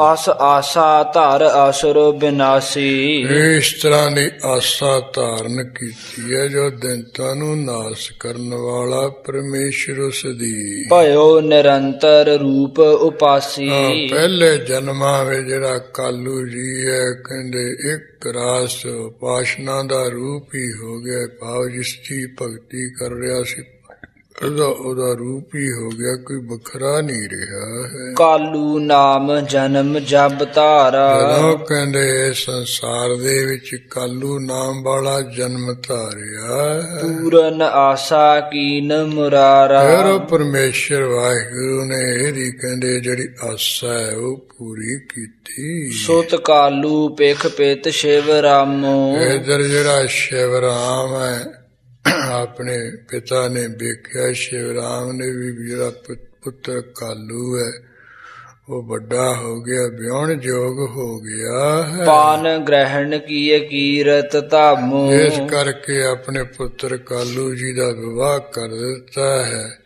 ਤੇ ਰਾਏ ਭੋਈ ਤਲਵੰਡੀ ਦੇ ਘਰਾਂ ਵਿੱਚ ਸ਼ਿਵ ਰਾਮ ਦੀ ਬੜੀ ਕੀਰਤੀ ਹੋਈ, ਵੀ ਵਧੀਆ ਪਿਆ ਕੀਤਾ ਪੁੱਤਰ ਕਾਲੂ ਦਾ ਇਸ ਨੇ। ਤੀਏ ਪ੍ਰਤ ਬਤਾ ਗੁਣ ਨਿਧ ਸੋ, ਇਹ ਕਾਲੂ ਦੇ ਘਰ ਦੇ ਜਿਹੜੀ ਇਸਤਰੀ ਆਈ ਹੈ ਉਹ ਤਾਂ ਪਤਵਰਤਾ ਹੈ, ਉਹ ਤਾਂ ਗੁਣਾਂ ਦਾ ਘਰ ਹੀ ਹੈ, ਖਜ਼ਾਨਾ ਹੀ ਹੈ। ਤਿਹ ਸੁਸ਼ੀਲਤਾ ਕਹਿ ਸਕ ਕੋ, ਉਹ ਤ੍ਰਿਪਤਾ ਦੀ ਜਿਹੜੀ ਸੁਸ਼ੀਲਤਾ ਹੀ ਉਹਨੂੰ ਕੌਣ ਕੋਈ ਕਵੀ ਭਲਾ ਜਾਂ ਭਾਈ ਬਾਲੇ ਵਰਗਾ ਕਹਿ ਸਕਦਾ ਹੈ। ਸਾਧਵੀ ਪਾਏ ਕਾਲ ਬਹੁ ਕਾਲੂ, ਇਹ ਗੁਰੂ ਅੰਗਦ ਸਾਹਿਬ ਜੀ ਇਸ ਤਰ੍ਹਾਂ ਕਾਲੂ ਜੀ ਨੇ ਆਪਣੀ ਪਤਨੀ ਪਾ ਕੇ ਬਹੁਤ ਸਮੇਂ ਤੱਕ ਕੀਏ ਭਰਤ ਤਪ ਕਠਨ ਵਿਸਾਲੂ, ਫਿਰ ਵੀ ਬਹੁਤ ਕਟੜੇ ਜਿਹੜੇ ਤਾਪ ਹੈ ਵਰਤਾ ਦੇ ਧਾਰਨ ਕੀਤੇ। ਚਿਰੰਕਾਲ ਏਵ ਦੰਪਤ ਬੀਤਾ, ਗੁਰੂ ਅੰਗਦ ਸਾਹਿਬ ਜੀ ਦੋਹਾਂ ਜੀਆਂ ਨੂੰ ਜਪ ਤਪ ਕਰਦਿਆਂ ਬਹੁਤ ਸਮਾਂ ਲੰਘ ਗਿਆ। ਹਰ ਪਦ ਪੰਕਜ ਜਿਨ ਮਨ ਪ੍ਰੀਤਾ, ਵਾਹਿਗੁਰੂ ਦੇ ਚਰਨਾਂ ਕਮਲਾਂ ਵਿੱਚ ਜਿਨ੍ਹਾਂ ਦੇ ਮਨ ਦੀ ਪ੍ਰੀਤ ਲੱਗ ਰਹੀ ਹੈ। ਤਲਵੰਡੀ ਮਹਿਰਾਏ ਬੁਲਾਰੂ, ਇਹ ਗੁਰੂ ਅੰਗਦ ਸਾਹਿਬ ਜੀ ਰਾਏ ਭੋਈ ਦੀ ਤਲਵੰਡੀ ਵੀ ਜਿਹੜਾ ਉਸ ਸਮੇਂ ਦਾ ਰਾਜਾ ਰਾਏ ਬੁਲਾਰ ਸੀ, ਸੋਦਰ ਸਮ ਕਾਲੂ ਸੰਗ ਪਿਆਰੂ, ਜਿਵੇਂ ਆਪਣਾ ਸਕਾ ਭਰਾ ਹੁੰਦਾ ਇਸ ਤਰ੍ਹਾਂ ਕਹਿੰਦੇ ਕਾਲੂ ਜੀ ਦੇ ਨਾਲ ਸਕੇ ਭਰਾਵਾਂ ਵਰਗਾ ਪਿਆਰ ਸੀ ਰਾਏ ਬੁਲਾਰ। ਜਿਤੇ ਗ੍ਰਾਮ ਕੋ ਸੋ ਅਧਿਕਾਰੀ, ਇਹ ਗੁਰੂ ਅੰਗਦ ਸਾਹਿਬ ਮਹਾਰਾਜ ਜਿਤਨੇ ਕੋ ਪਿੰਡਾਂ ਦਾ ਕਹਿੰਦੇ ਅਧਿਕਾਰੀ ਸੀ, ਭਾਵ ਜਿੰਨੇ ਕੁ ਪਿੰਡਾਂ ਤੇ ਰਾਏ ਬੁਲਾਰ ਹਕੂਮਤ ਕਰਦਾ ਸੀ। ਸਭ ਕੀ ਦਈ ਕਾਰ ਪਟਵਾਰੀ, ਗੁਰੂ ਅੰਗਦ ਸਾਹਿਬ ਦੀ ਸਾਰੀ ਜਿਹੜੀ ਕਾਰ ਹੈ ਨਾ ਉਹ ਕਾਲੂ ਜੀ ਨੇ ਉਹਨੇ ਸੰਭਾਲ ਦਿੱਤੀ ਸੀ, ਇਹੀ ਕਰਦਾ ਕਰਾਉਂਦਾ ਸੀ। ਅਸਬਿਦ ਬਿਲਸਤ ਅਨਕ ਬਿਲਾਸਾ, ਇਸ ਤਰ੍ਹਾਂ ਕਾਲੂ ਜੀ ਅਨੇਕਾਂ ਤਰ੍ਹਾਂ ਦੇ ਜਿਹੜੇ ਸੁਖ ਆਨੰਦ ਮਨ ਰੇ ਭੋਗ ਰਹੇ ਹੈ। ਦੰਪਤ ਔਰ ਧਰਹੀ ਸੁਤ ਆਸਾ, ਇਹ ਦੋਵੇਂ ਜੀਵ ਸਾਡੇ ਘਰੇ ਵਿੱਚ ਸੋਹਣਾ ਪੁੱਤਰ ਹੋਵੇ ਇਸ ਤਰ੍ਹਾਂ ਦੀ ਆਸਾ ਰੱਖ ਰਹੇ। ਸਾਧਵੀ ਗਰਭ ਧਰਨ ਪੁੰਨ ਕੀਨਾ, ਬਾਲਾ ਜੀ ਕਹਿੰਦੇ ਇਸ ਤਰ੍ਹਾਂ ਇੱਛਾ ਰੱਖਦੀਆਂ ਜਿਹੜੀ ਤ੍ਰਿਪਤਾ ਹੈ ਉਹਨੇ ਗਰਭ ਧਾਰਨ ਪੁਨਾ ਕਰ ਲਿਆ ਹੈ। ਜਨਮੀ ਤਨੀਆ ਸੁਮਤ ਪ੍ਰਬੀਨਾ, 1521 ਬਿਕਰਮੀ ਨੂੰ ਕਹਿੰਦੇ ਇਸ ਤਰ੍ਹਾਂ ਉਹ ਨਾਨਕੇ ਘਰ ਚਾਹਲ ਪਿੰਡ ਵਿੱਚ ਇੱਕ ਲੜਕੀ ਪੈਦਾ ਹੋਈ ਜਿਸ ਦਾ ਨਾਮ ਨਾਨਕੀ। ਉਹ ਨਾਨਕੇ ਪੈਦਾ ਹੋਣ ਕਰਕੇ ਨਾਨਕੀ ਰੱਖਿਆ ਗਿਆ। ਹਿਮਗਿਰ ਮੈਨਾ ਕੇ ਘਰ ਮਾਹੀ। ਉਹ ਜਿਹੜੀ ਪੁੱਤਰੀ ਨਾਨਕੇ ਇਉਂ ਹੋਈ ਜਿਵੇਂ ਹਿਮਾਲਾ ਪਹਾੜ ਤੇ ਉਹਦੀ ਪਤਨੀ ਜਿਹੜੀ ਮੈਨਾ ਸੀ ਉਹਦੇ ਘਰ ਦੇ ਵਿੱਚ।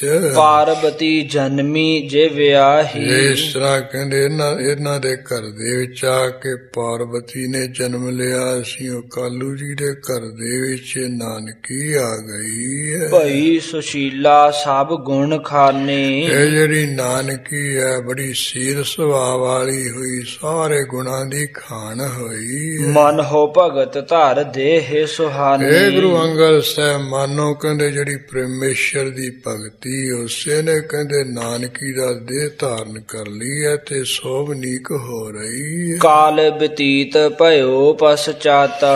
ਇਸ ਤਰ੍ਹਾਂ ਗੁਰੂ ਅੰਗਦ ਸਾਹਿਬ ਮਹਾਰਾਜ ਇਹ ਨਾਨਕੀ ਦੇ ਪੈਦਾ ਹੋਣ ਤੋਂ ਬਾਅਦ ਜਦੋਂ ਕੋਈ ਸਮਾਂ ਹੋ ਲੰਘਿਆ ਹੈ, ਕਾਲੂ ਰਤ ਲੱਖ ਕਰ ਜਗ ਦਾਤਾ। ਜਿਹੜਾ ਸਾਰੇ ਸੰਸਾਰ ਦਾ ਦਾਤਾ ਉਸਨੇ ਕਾਲੂ ਦੇ ਅੰਦਰਲੀ ਪ੍ਰੀਤੀ ਜਾਣ ਕੇ ਹੋਵਾ ਪੁੱਤਰ ਤਾਸ ਮੈਂ ਜਾਈ। ਇਹਨੇ ਅਨੇਕਾਂ ਜਨਮਾਂ ਵਿੱਚ ਮੇਰੀ ਭਗਤੀ ਕੀਤੀ, ਜਪ ਤਪ ਕੀਤੀ ਹੈ ਵੀ ਮੇਰੇ ਘਰ ਦੇ ਵਿੱਚ ਪਰਮੇਸ਼ਰ ਪੁੱਤਰ ਬਣ ਕੇ ਆਵੇ। ਕਹਿੰਦੇ ਹੁਣ ਮੈਂ ਜਾ ਕੇ ਇਹਦਾ ਪੁੱਤਰ ਬਣ ਜਾਵਾਂ। ਆਸ ਵਿਚਾਰ ਆਏ ਜਗ ਰਾਏ। ਇਸ ਤਰ੍ਹਾਂ ਦੀ ਸੋਚ ਵਿਚਾਰ ਕਰਕੇ ਸਾਰੇ ਸੰਸਾਰ ਦੇ ਰਾਜਾ ਰੂਪ ਆ ਗਏ ਹਨ। ਦੁਤੀਏ ਗਰਭ ਕੋ ਧਾਰਨ ਕੀਨਾ।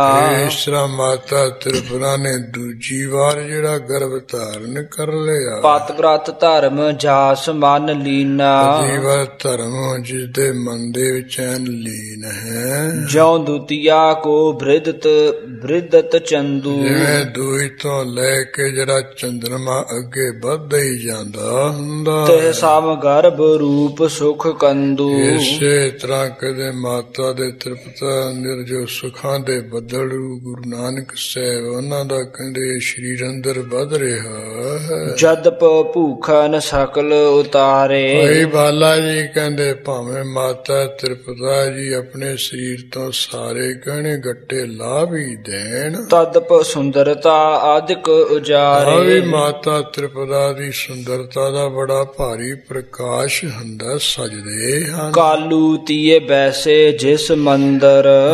ਕਾਲੂ ਜੀ ਦੇ ਪਤਨੀ ਤ੍ਰਿਪਤਾ ਜੀ ਜਿਸ ਮਕਾਨ ਵਿੱਚ ਵੀ ਜਾ ਬੈਠਦੇ, ਆਤ ਸੋਭਾ ਸੋ ਲੱਗੈ ਸੋ ਸੁੰਦਰ। ਬੜੀ ਸੋਭਾ ਦੇ ਸਹਿਤ ਉਹ ਮਕਾਨ ਸੁੰਦਰ ਲੱਗਦਾ ਹੈ, ਸਜ ਜਾਂਦਾ ਹੈ। ਸੁਨ ਸੰਦੇਹ ਕਰੈ ਜਿਨ ਕੋ। ਭਾਈ ਬਾਲਾ ਜੀ ਕਹਿੰਦੇ ਇਸ ਤਰ੍ਹਾਂ ਦੀ ਕਥਾ ਸੁਣਨ ਵਾਲਾ ਕੋਈ ਮਤਾਂ ਇਹ ਸੰਸਾ ਕਰ ਬੈਠੇ।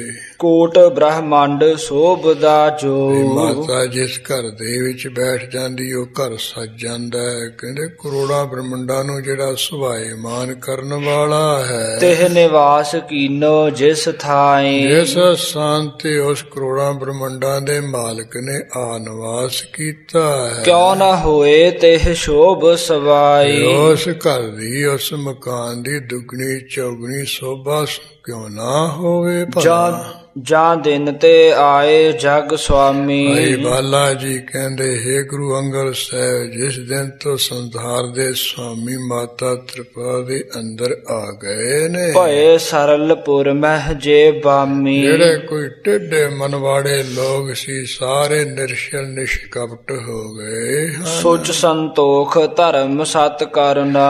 ਸਾਰੇ ਪਵਿੱਤਰਤਾ ਹੀ ਰੱਖਦੇ ਐ, ਸੰਤੋਖੀ ਹੈ, ਆਪਣੇ ਧਰਮ ਵਿੱਚ ਕਾਇਮ ਹੈ, ਸੱਚ ਬੋਲਦੇ ਐ, ਗਰੀਬ ਤੇ ਕਰਨਾ ਤਰਸ ਕਰਦੇ। ਆਸ ਸ਼ੁਭ ਕਰਮ ਮਹਿ ਆਚਰਨਾ। ਇਸ ਤਰ੍ਹਾਂ ਜਿਹੜੇ ਚੰਗੇ ਕਰਮ ਹੈ ਉਹਦੇ ਵਿੱਚ ਸਾਰੇ ਹੀ ਕਹਿੰਦੇ ਅਚਰਨਾ ਵਿਚਰਦੇ ਹਨ, ਚਲਦੇ ਹਨ। ਸੀਤ ਸੁਗੰਧਤ ਮੰਦ ਸ਼ਮੀਰਾ।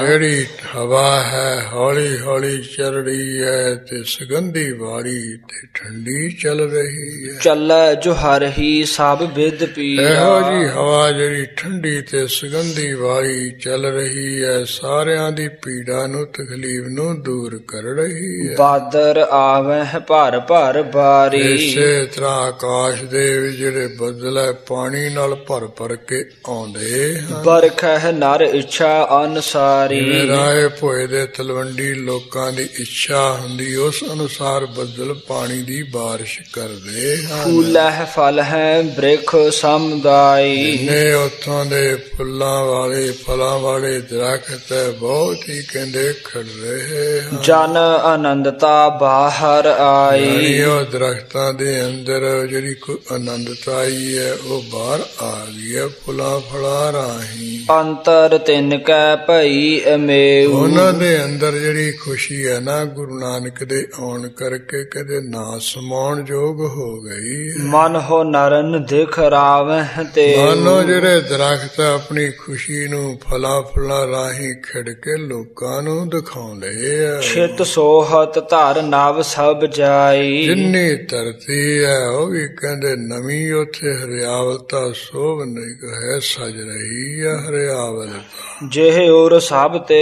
ਅਧਿਕ ਵਧਾਈ। ਇਹ ਧਰਤੀ ਨੂੰ ਹਿਰਦੇ ਵਿੱਚ ਜ਼ਿਆਦਾ ਖੁਸ਼ੀ ਹੈ। ਜੱਡ ਜੰਗਮ ਤਲਵੰਡ ਆਨੰਦੂ। ਜਿੰਨੇ ਰਾਏ ਭੋਏ ਦੀ ਤਲਵੰਡੀ ਵਿੱਚ ਭਾਵੇਂ ਤੁਰਨ ਫਿਰਨ ਵਾਲੇ ਆ ਭਾਵੇਂ ਬਿਰਸ਼ ਬਾਗ ਵਿੱਚ ਖੜੇ ਹਨ ਸਾਰਿਆਂ ਨੂੰ ਬੜਾ ਭਾਰੀ ਆਨੰਦੀ ਹੈ। ਭਾ ਪ੍ਰਵੇਸ਼ ਜਬ ਕੋ ਸੁਖ ਕੰਦੂ। ਜਦੋਂ ਦਾ ਕਹਿੰਦੇ ਇਸ ਤਰ੍ਹਾਂ ਸੁਖਾਂ ਦੇ ਬੱਦਲ ਦਾ ਆ ਕੇ ਪ੍ਰਵੇਸ਼ ਹੋਇਆ ਹੈ। ਅਸ ਜਬ ਬੀਤ ਗਏ 10 ਮਾਸਾ। ਬਾਲਾ ਜੀ ਕਹਿੰਦੇ ਹੈ ਗੁਰੂ ਅੰਗਦ ਸਾਹਿਬ ਜੀ ਇਸ ਤਰ੍ਹਾਂ ਜਦੋਂ ਮਾਤਾ ਤ੍ਰਿਪਤਾ ਜੀ ਨੂੰ 10 ਮਹੀਨੇ ਪੂਰੇ ਹੋ ਗਏ। ਸਰਦ ਸੁੰਦਰੀ ਇੰਦ ਪ੍ਰਕਾਸ਼ਾ। ਇਹ ਸਰਦ ਰੁੱਤ ਦੀ ਸ਼ੁਰੂ ਹੋਈ ਹੈ ਤੇ ਪੂਰਨਮਾਸੀ ਦਾ ਸੋਹਣਾ ਚੰਦਰਮਾ ਚੜਿਆ ਹੈ। ਬਿਮਲ ਆਕਾਸ਼ ਸੋਹੇ ਗਣ ਤਾਰਾ। ਆਕਾਸ਼ ਬੜਾ ਹੈ ਨਿਰਮਲ ਹੋ ਗਿਆ ਬੜੇ ਤਾਰੇ ਬਹੁਤ ਸੌਂਦੇ ਆ ਚਮਕਦੇ ਟਿਮਟਮਾਉਂਦੇ। ਜਿਮ ਜਗ ਆਸੀ ਔਰ ਆਚਾਰਾ। ਇਸ ਤਰ੍ਹਾਂ ਜਿਹੜਾ ਜਗਿਆਸੂ ਮੁਕਤੀ ਦੀ ਇੱਛਾ ਕਰਨ ਵਾਲਾ ਉਹਦੇ ਹਿਰਦੇ ਵਿੱਚ ਚੰਗੇ ਕਰਤੱਵ ਚੰਗੇ ਗੁਣ ਸੌਂਦੇ ਹੁੰਦੇ ਹਨ। ਨਿਰਸ ਮੇਘ ਹੋਏ ਗੇ ਨਿਜ ਦੇਸ਼ੂ। ਸਰਤ ਰੁੱਤ ਦੇ ਸ਼ੁਰੂ ਹੋਣ ਕਰਕੇ ਜਿੰਨੇ ਬੱਦਲ ਹੈ ਪਾਣੀ ਤੋਂ ਬਗੈਰ ਖਾਲੀ ਹੋ ਕੇ ਆਪਣਾ ਆਕਾਸ਼ ਰੂਪੀ ਦੇਸ਼ ਉਹਦੇ ਵਿੱਚ ਚਲੇ ਗਏ। ਜਿਮ ਸਤ ਸੰਗਤ ਮਿਟ ਹੈ ਕਲੇਸ਼ੂ। ਇਸ ਤਰ੍ਹਾਂ ਸਤਸੰਗਤ ਵਿੱਚ ਆਇਆ ਜਿਹੜੇ ਝਗੜੇ ਝਾਂਜੇ ਖਤਮ ਹੋ ਜਾਂਦੇ ਚਲੇ ਜਾਂਦੇ ਆ ਮਨੁੱਖ ਅੰਦਰੋਂ। ਉਰਜ ਮਾਸ ਕੀ ਪੂਰਨਮਾਸ਼ੀ। ਗੁਰੂ ਅੰਗਦ ਸਾਹਿਬ ਮਹਾਰਾਜ ਜਦੋਂ ਕੱਤੇ ਦੇ ਮਹੀਨੇ ਦੀ ਪੂਰਨਮਾਸੀ ਦਾ ਦਿਨ ਆਇਆ। ਹਰ ਕੀਰਤ ਸੋ ਜੌਨ ਪ੍ਰਕਾਸ਼ੀ। ਵਾਹਿਗੁਰੂ ਦੀ ਕੀਰਤੀ ਵਰਗੀ ਜਿਹੜੀ ਚੰਦਰਮਾ ਦੀ ਚਾਨਣੀ ਦਾ ਕਹਿੰਦੇ ਪ੍ਰਕਾਸ਼ ਹੋਇਆ। ਸੰਬਤ ਨੌਖਟ ਸਹਿਸ 26। ਵਿਕਰਮੀ ਸੰਮਤ 1526 ਹੈ ਸੀ। ਭੋ ਅਵਤਾਰ ਪ੍ਰਗਟ ਜਗਦੀਸ਼ਾ। ਜੋ ਜਗ ਦੇ ਮਾਲਕ ਹਨ ਉਹਨਾਂ ਦਾ ਸੰਸਾਰ ਦੇ ਵਿੱਚ ਅਵਤਾਰ ਪ੍ਰਗਟ ਹੋ ਗਿਆ। ਭਇਓ ਅਚਾਨਕ ਸਭਨ ਉਸ਼ਾਹਾ। ਅਵਤਾਰ ਹੋਇਆ ਸਾਰਿਆਂ ਦੇ ਮਨਾਂ ਵਿੱਚ ਅਤਨ ਛੇਦ ਬੜਾ ਭਾਰੀ ਚਾਅ ਉਤਸ਼ਾਹ ਹੋਇਆ। ਬਿਨ ਕਾਰਨ ਮਨ ਲਖ ਨਾ ਸਕਾਹਾ। ਬਿਨਾਂ ਕਿਸੇ ਕਾਰਨ ਤੋਂ ਕੋਈ ਮਨ ਵਿੱਚ ਜਾਣ ਨਹੀਂ ਸਕਿਆ ਵੀ ਇਹ ਕਿਉਂ ਇੰਨਾ ਚਾਅ ਉਤਸ਼ਾਹ ਕਿਉਂ ਇੰਨੀ ਖੁਸ਼ੀ ਹੈ ਮੱਲੋ ਮੱਲੀ ਅੰਦਰ ਹੋ ਰਹੀ ਹੈ। ਧਰਾ ਆਕਾਸ਼ ਵਿਖੈ ਜੇ ਬਾਸੀ। ਧਰਤੀ ਤੇ ਇਸੇ ਤਰ੍ਹਾਂ ਆਕਾਸ਼ਾਂ ਵਿੱਚ ਜਿਹੜੇ ਕੋਈ ਬਸਣ ਵਾਲੇ ਸਨ।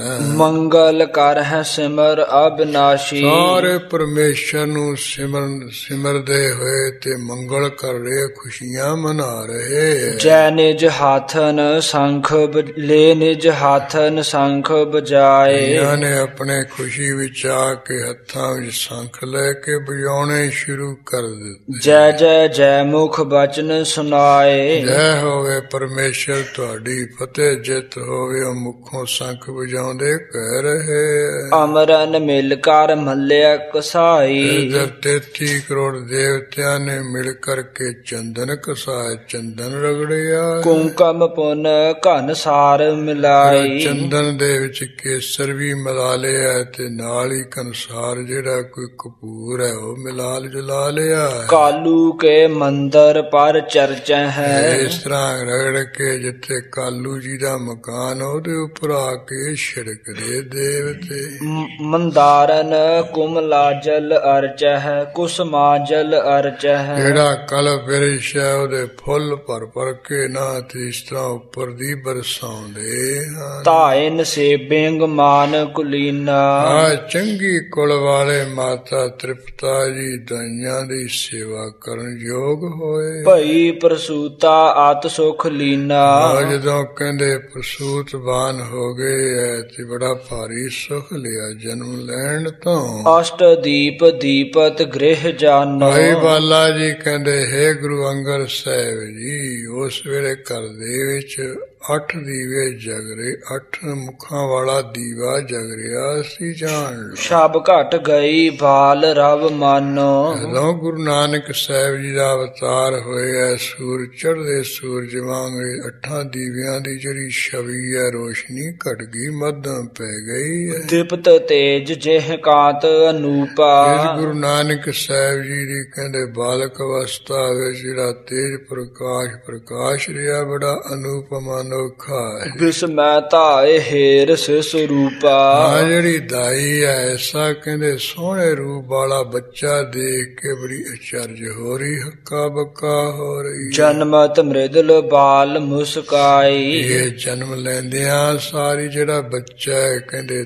ਮੁਖੋਂ ਹੱਸ ਰਿਹਾ। ਸਗਨ ਕੁਸਗਨ ਨ ਜਾਣਿਓ ਜਾਈ। ਇਹ ਚੰਗਾ ਸਗਨ ਹੈ ਕਿ ਖੋਟਾ ਸਗਨ ਹੈ ਨਹੀਂ ਜਾਣਿਆ ਸਮਝਦਾ ਜਾਂਦਾ ਹੈ। ਅਨਤ ਬਾਲ ਜਨਮਤ ਸਭ ਰੋਤੇ। ਇਹਨਾਂ ਤੋਂ ਬਗੈਰ ਤਾਂ ਹੋਰ ਬੱਚੇ ਜਿੰਨੇ ਜਨਮਦੇ ਆ ਜਨਮ ਸਮੇਂ ਸਾਰੇ ਰੋਂਦੇ ਹੀ ਉਹ ਪੈਦਾ ਹੁੰਦੇ। ਵਿਗਸਤ ਇਹ ਜਿਵ ਆਨੰਦ ਹੋਤੇ। ਹਰੇ ਖਿੜਖੜਾ ਕੇ ਹੱਸ ਰਹੇ ਆ ਜਿਵੇਂ ਅੰਦਰ ਬੜਾ ਇਹਨਾਂ ਦੇ ਆਨੰਦ ਹੁੰਦਾ।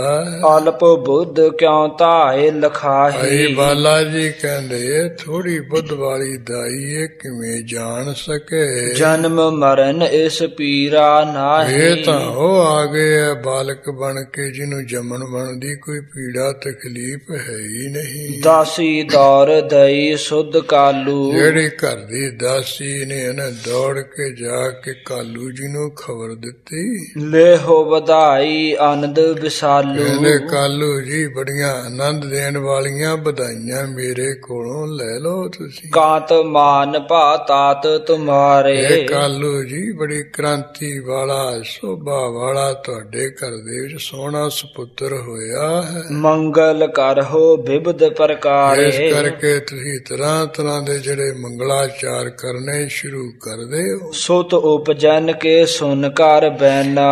ਦਾਸੀ ਰਾਈ ਵੀ ਮੇਰੇ ਘਰੇ ਪੁੱਤਰ ਪੈਦਾ ਹੋਇਆ ਬਚਨ ਸੁਣ ਕੇ। ਮਨ ਹੋ ਜਗਤ ਸੁਖ ਪ੍ਰਾਪਤ ਐਨਾ। ਮੈਨੂੰ ਘਰ ਦੇ ਵਿੱਚ ਹੀ ਸਾਰੇ ਸੰਸਾਰ ਦੇ ਅੱਜ ਸੁਖ ਕਾਲੂ ਜੀ ਨੂੰ ਪ੍ਰਾਪਤ ਹੋ ਗਏ। ਜਨਮ ਰੰਕ ਜੋ ਸਾਧਨ ਸੰਤਾਨਾ। ਜਿਵੇਂ ਜਨਮ ਤੋਂ ਲੈ ਕੇ ਕੋਈ ਕੰਗਾਲ ਹੋਵੇ ਉਹਦੇ ਘਰ ਦੇ ਵਿੱਚ ਆ ਕੇ ਕਲਪ ਬਿਰਛ ਲੱਗ ਜਾਏ। ਆਨ ਲਗਿਓ ਤਿਉ ਔਰ ਹਰ ਖਾਨਾ। ਜਿਵੇਂ ਕੰਮ ਤੋਂ ਲੈ ਕੇ ਕੰਗਾਲ ਹੋਵੇ ਕਿ ਆ ਕੇ ਕਲਪ ਬਿਰਛ ਲੱਗੇ ਉਹ ਖੁਸ਼ ਹੋ ਜਾਂਦਾ ਹੈ। ਉਹ ਕਾਲੂ ਜੀ ਪੁੱਤਰ ਪੈਦਾ ਹੋਣ ਕੇ ਹਿਰਦੇ ਵਿੱਚ ਖੁਸ਼ ਹੋ ਗਿਆ ਹੈ। ਜਸ ਪਦ ਜਾਏ ਕੀਨ ਇਸ਼ਨਾਨਾ। ਸੁਣਦਿਆਂ ਸਾਰ ਵਰੀ ਛੇਤੀ ਜਾ ਕੇ ਨਦੀ ਵਿੱਚ ਇਸ਼ਨਾਨ ਕੀਤਾ ਹੈ। ਵਸਤਰਨ ਜੁਤ ਜਿਉ ਵੇਦ ਬਖਾਨਾ। ਹਾਂ ਜਿਵੇਂ ਧਾਰਮਿਕ ਪੁਸਤਕਾਂ ਵਿੱਚ ਕਿਹਾ ਹੋਇਆ ਵੀ ਜਦੋਂ ਕਿਸੇ ਦੇ ਬੱਚਾ ਪੈਦਾ ਹੋਵੇ ਪਹਿਲਾਂ ਖਬਰ ਸੁਣਦਿਆਂ ਸਣੇ ਕਪਣੀ ਜਾ ਕੇ ਨਦੀ ਵਿੱਚ ਇਸ਼ਨਾਨ ਕਰੇ ਉਸ ਤਰ੍ਹਾਂ ਕੀਤਾ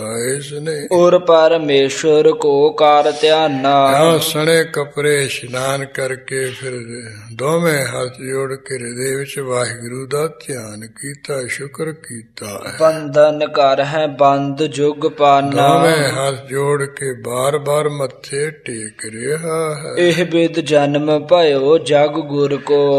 ਕਵੀ ਜੀ ਅਸਵਾ ਭਾਈ ਬਾਲਾ ਜੀ ਕਹਿੰਦੇ ਹੈ ਸਰੋਤਾ ਜਨੋ ਇਸ ਤਰ੍ਹਾਂ ਗੁਰੂ ਨਾਨਕ ਸਾਹਿਬ ਜੀ ਦਾ ਸੰਸਾਰ ਦੇ ਵਿੱਚ ਅਵਤਾਰ ਹੋਇਆ। ਸੁਖ ਦੇਵਨ ਭਗਤਨ ਪੁੰਨ ਧਰ ਕੋ। ਧਰਤੀ ਨੂੰ ਪੁਰਾ ਭਗਤਾਂ ਨੂੰ ਸੁਖ ਬਖਸ਼ਣ ਵਾਸਤੇ। ਆਗੇ ਜਿਉ ਜਿਉ ਭਇਓ ਉਸ਼ਾਹੂ। ਅਵਤਾਰ ਵਾਰ ਤੋਂ ਬਾਅਦ ਅੱਗੇ ਜਿਵੇਂ ਜਿਵੇਂ ਮਹਾਰਾਜ ਦੇ ਵਾਸਤੇ ਕਹਿੰਦੇ ਚਾਅ ਉਤਸ਼ਾਹ ਹੋਇਆ। ਸੁਨਹੁ ਕਥਾ ਭਵ ਵੱਡ ਰੁਜਦਾਹੂ। ਉਹ ਸੰਸਾਰ ਦੇ ਜਿਹੜੇ ਵੱਡੇ ਵੱਡੇ ਰੋਗ ਆ ਉਹਨਾਂ ਨੂੰ ਸਾੜਨ ਵਾਲੀ ਜਿਹੜੀ ਕਥਾ ਹੈ ਉਹ ਤੁਸੀਂ ਸੁਣੋਗੇ। ਭਾਵ ਜਾਂ ਅਗਲੀ ਕਥਾ ਜੋ ਬੜੇ ਬੜੇ ਰੋਗਾਂ ਨੂੰ ਸਾੜਨ ਵਾਲੀ, ਦਗਧ ਕਰਨ ਦੇਣ ਵਾਲੀ, ਉਹ ਸੁਣੋ ਮੇਰੇ ਪਾਸੋਂ। ਇਸ ਤਰ੍ਹਾਂ ਦੇ ਬਚਨ ਵਿਲਾਸ ਅਵਤਾਰ ਸੰਬੰਧੀ ਕਹਿ ਕੇ ਭਾਈ ਬਾਲਾ ਜੀ ਚੁੱਪਚਾਪ ਹੋ ਗਏ ਸਨ। ਇਸ ਤੋਂ ਅਗਲੇ ਦਿਨ ਫਿਰ ਸਭਾ ਵਿੱਚ ਆ ਕੇ ਜਿਸ ਤਰ੍ਹਾਂ ਭਾਈ ਬਾਲਾ ਜੀ ਨੇ ਕਥਾ ਸੁਣਾਈ ਸੀ, ਉਹਦਾ ਲੱਥਾ ਕਵੀ ਸੰਤੋਖ ਸਿੰਘ ਜੀ ਨੇ ਅਗਲੇ ਤੀਜੇ ਅਧਿਆਇ ਵਿੱਚ ਹੂਬਹੂ ਉਸੇ ਤਰ੍ਹਾਂ ਕੀਤਾ ਹੈ। ਉਹ ਆਪਾਂ ਸਾਰੀ ਕਥਾ ਕੱਲ੍ਹ ਦੇ ਦੀਵਾਨ ਵੀ ਸਰਵਣ ਕਰ ਲਵਾਂਗੇ। ਹੁਣ ਸਮਾਂ ਹੋਇਆ ਇੱਥੇ ਸਮਾਪਤੀ ਹੈ ਜੀ। ਇਹ ਬਿਦ ਜਨਮ ਭਇਓ ਜਗ ਗੁਰ ਕੋ, ਸੁਖ ਦੇਵਨ ਭਗਤਨ ਪੁੰਨ ਧਰ ਕੋ। ਆਗੈ ਜਿਉ ਜਿਉ ਭਇਓ ਉਛਾਹੂ, ਸੁਨਹੁ ਕਥਾ ਭਵ ਵੱਡ ਰੁਜਦਾਹੂ। ਵਾਹਿਗੁਰੂ ਜੀ ਕਾ ਖਾਲਸਾ, ਵਾਹਿਗੁਰੂ ਜੀ ਕੀ ਫਤਿਹ।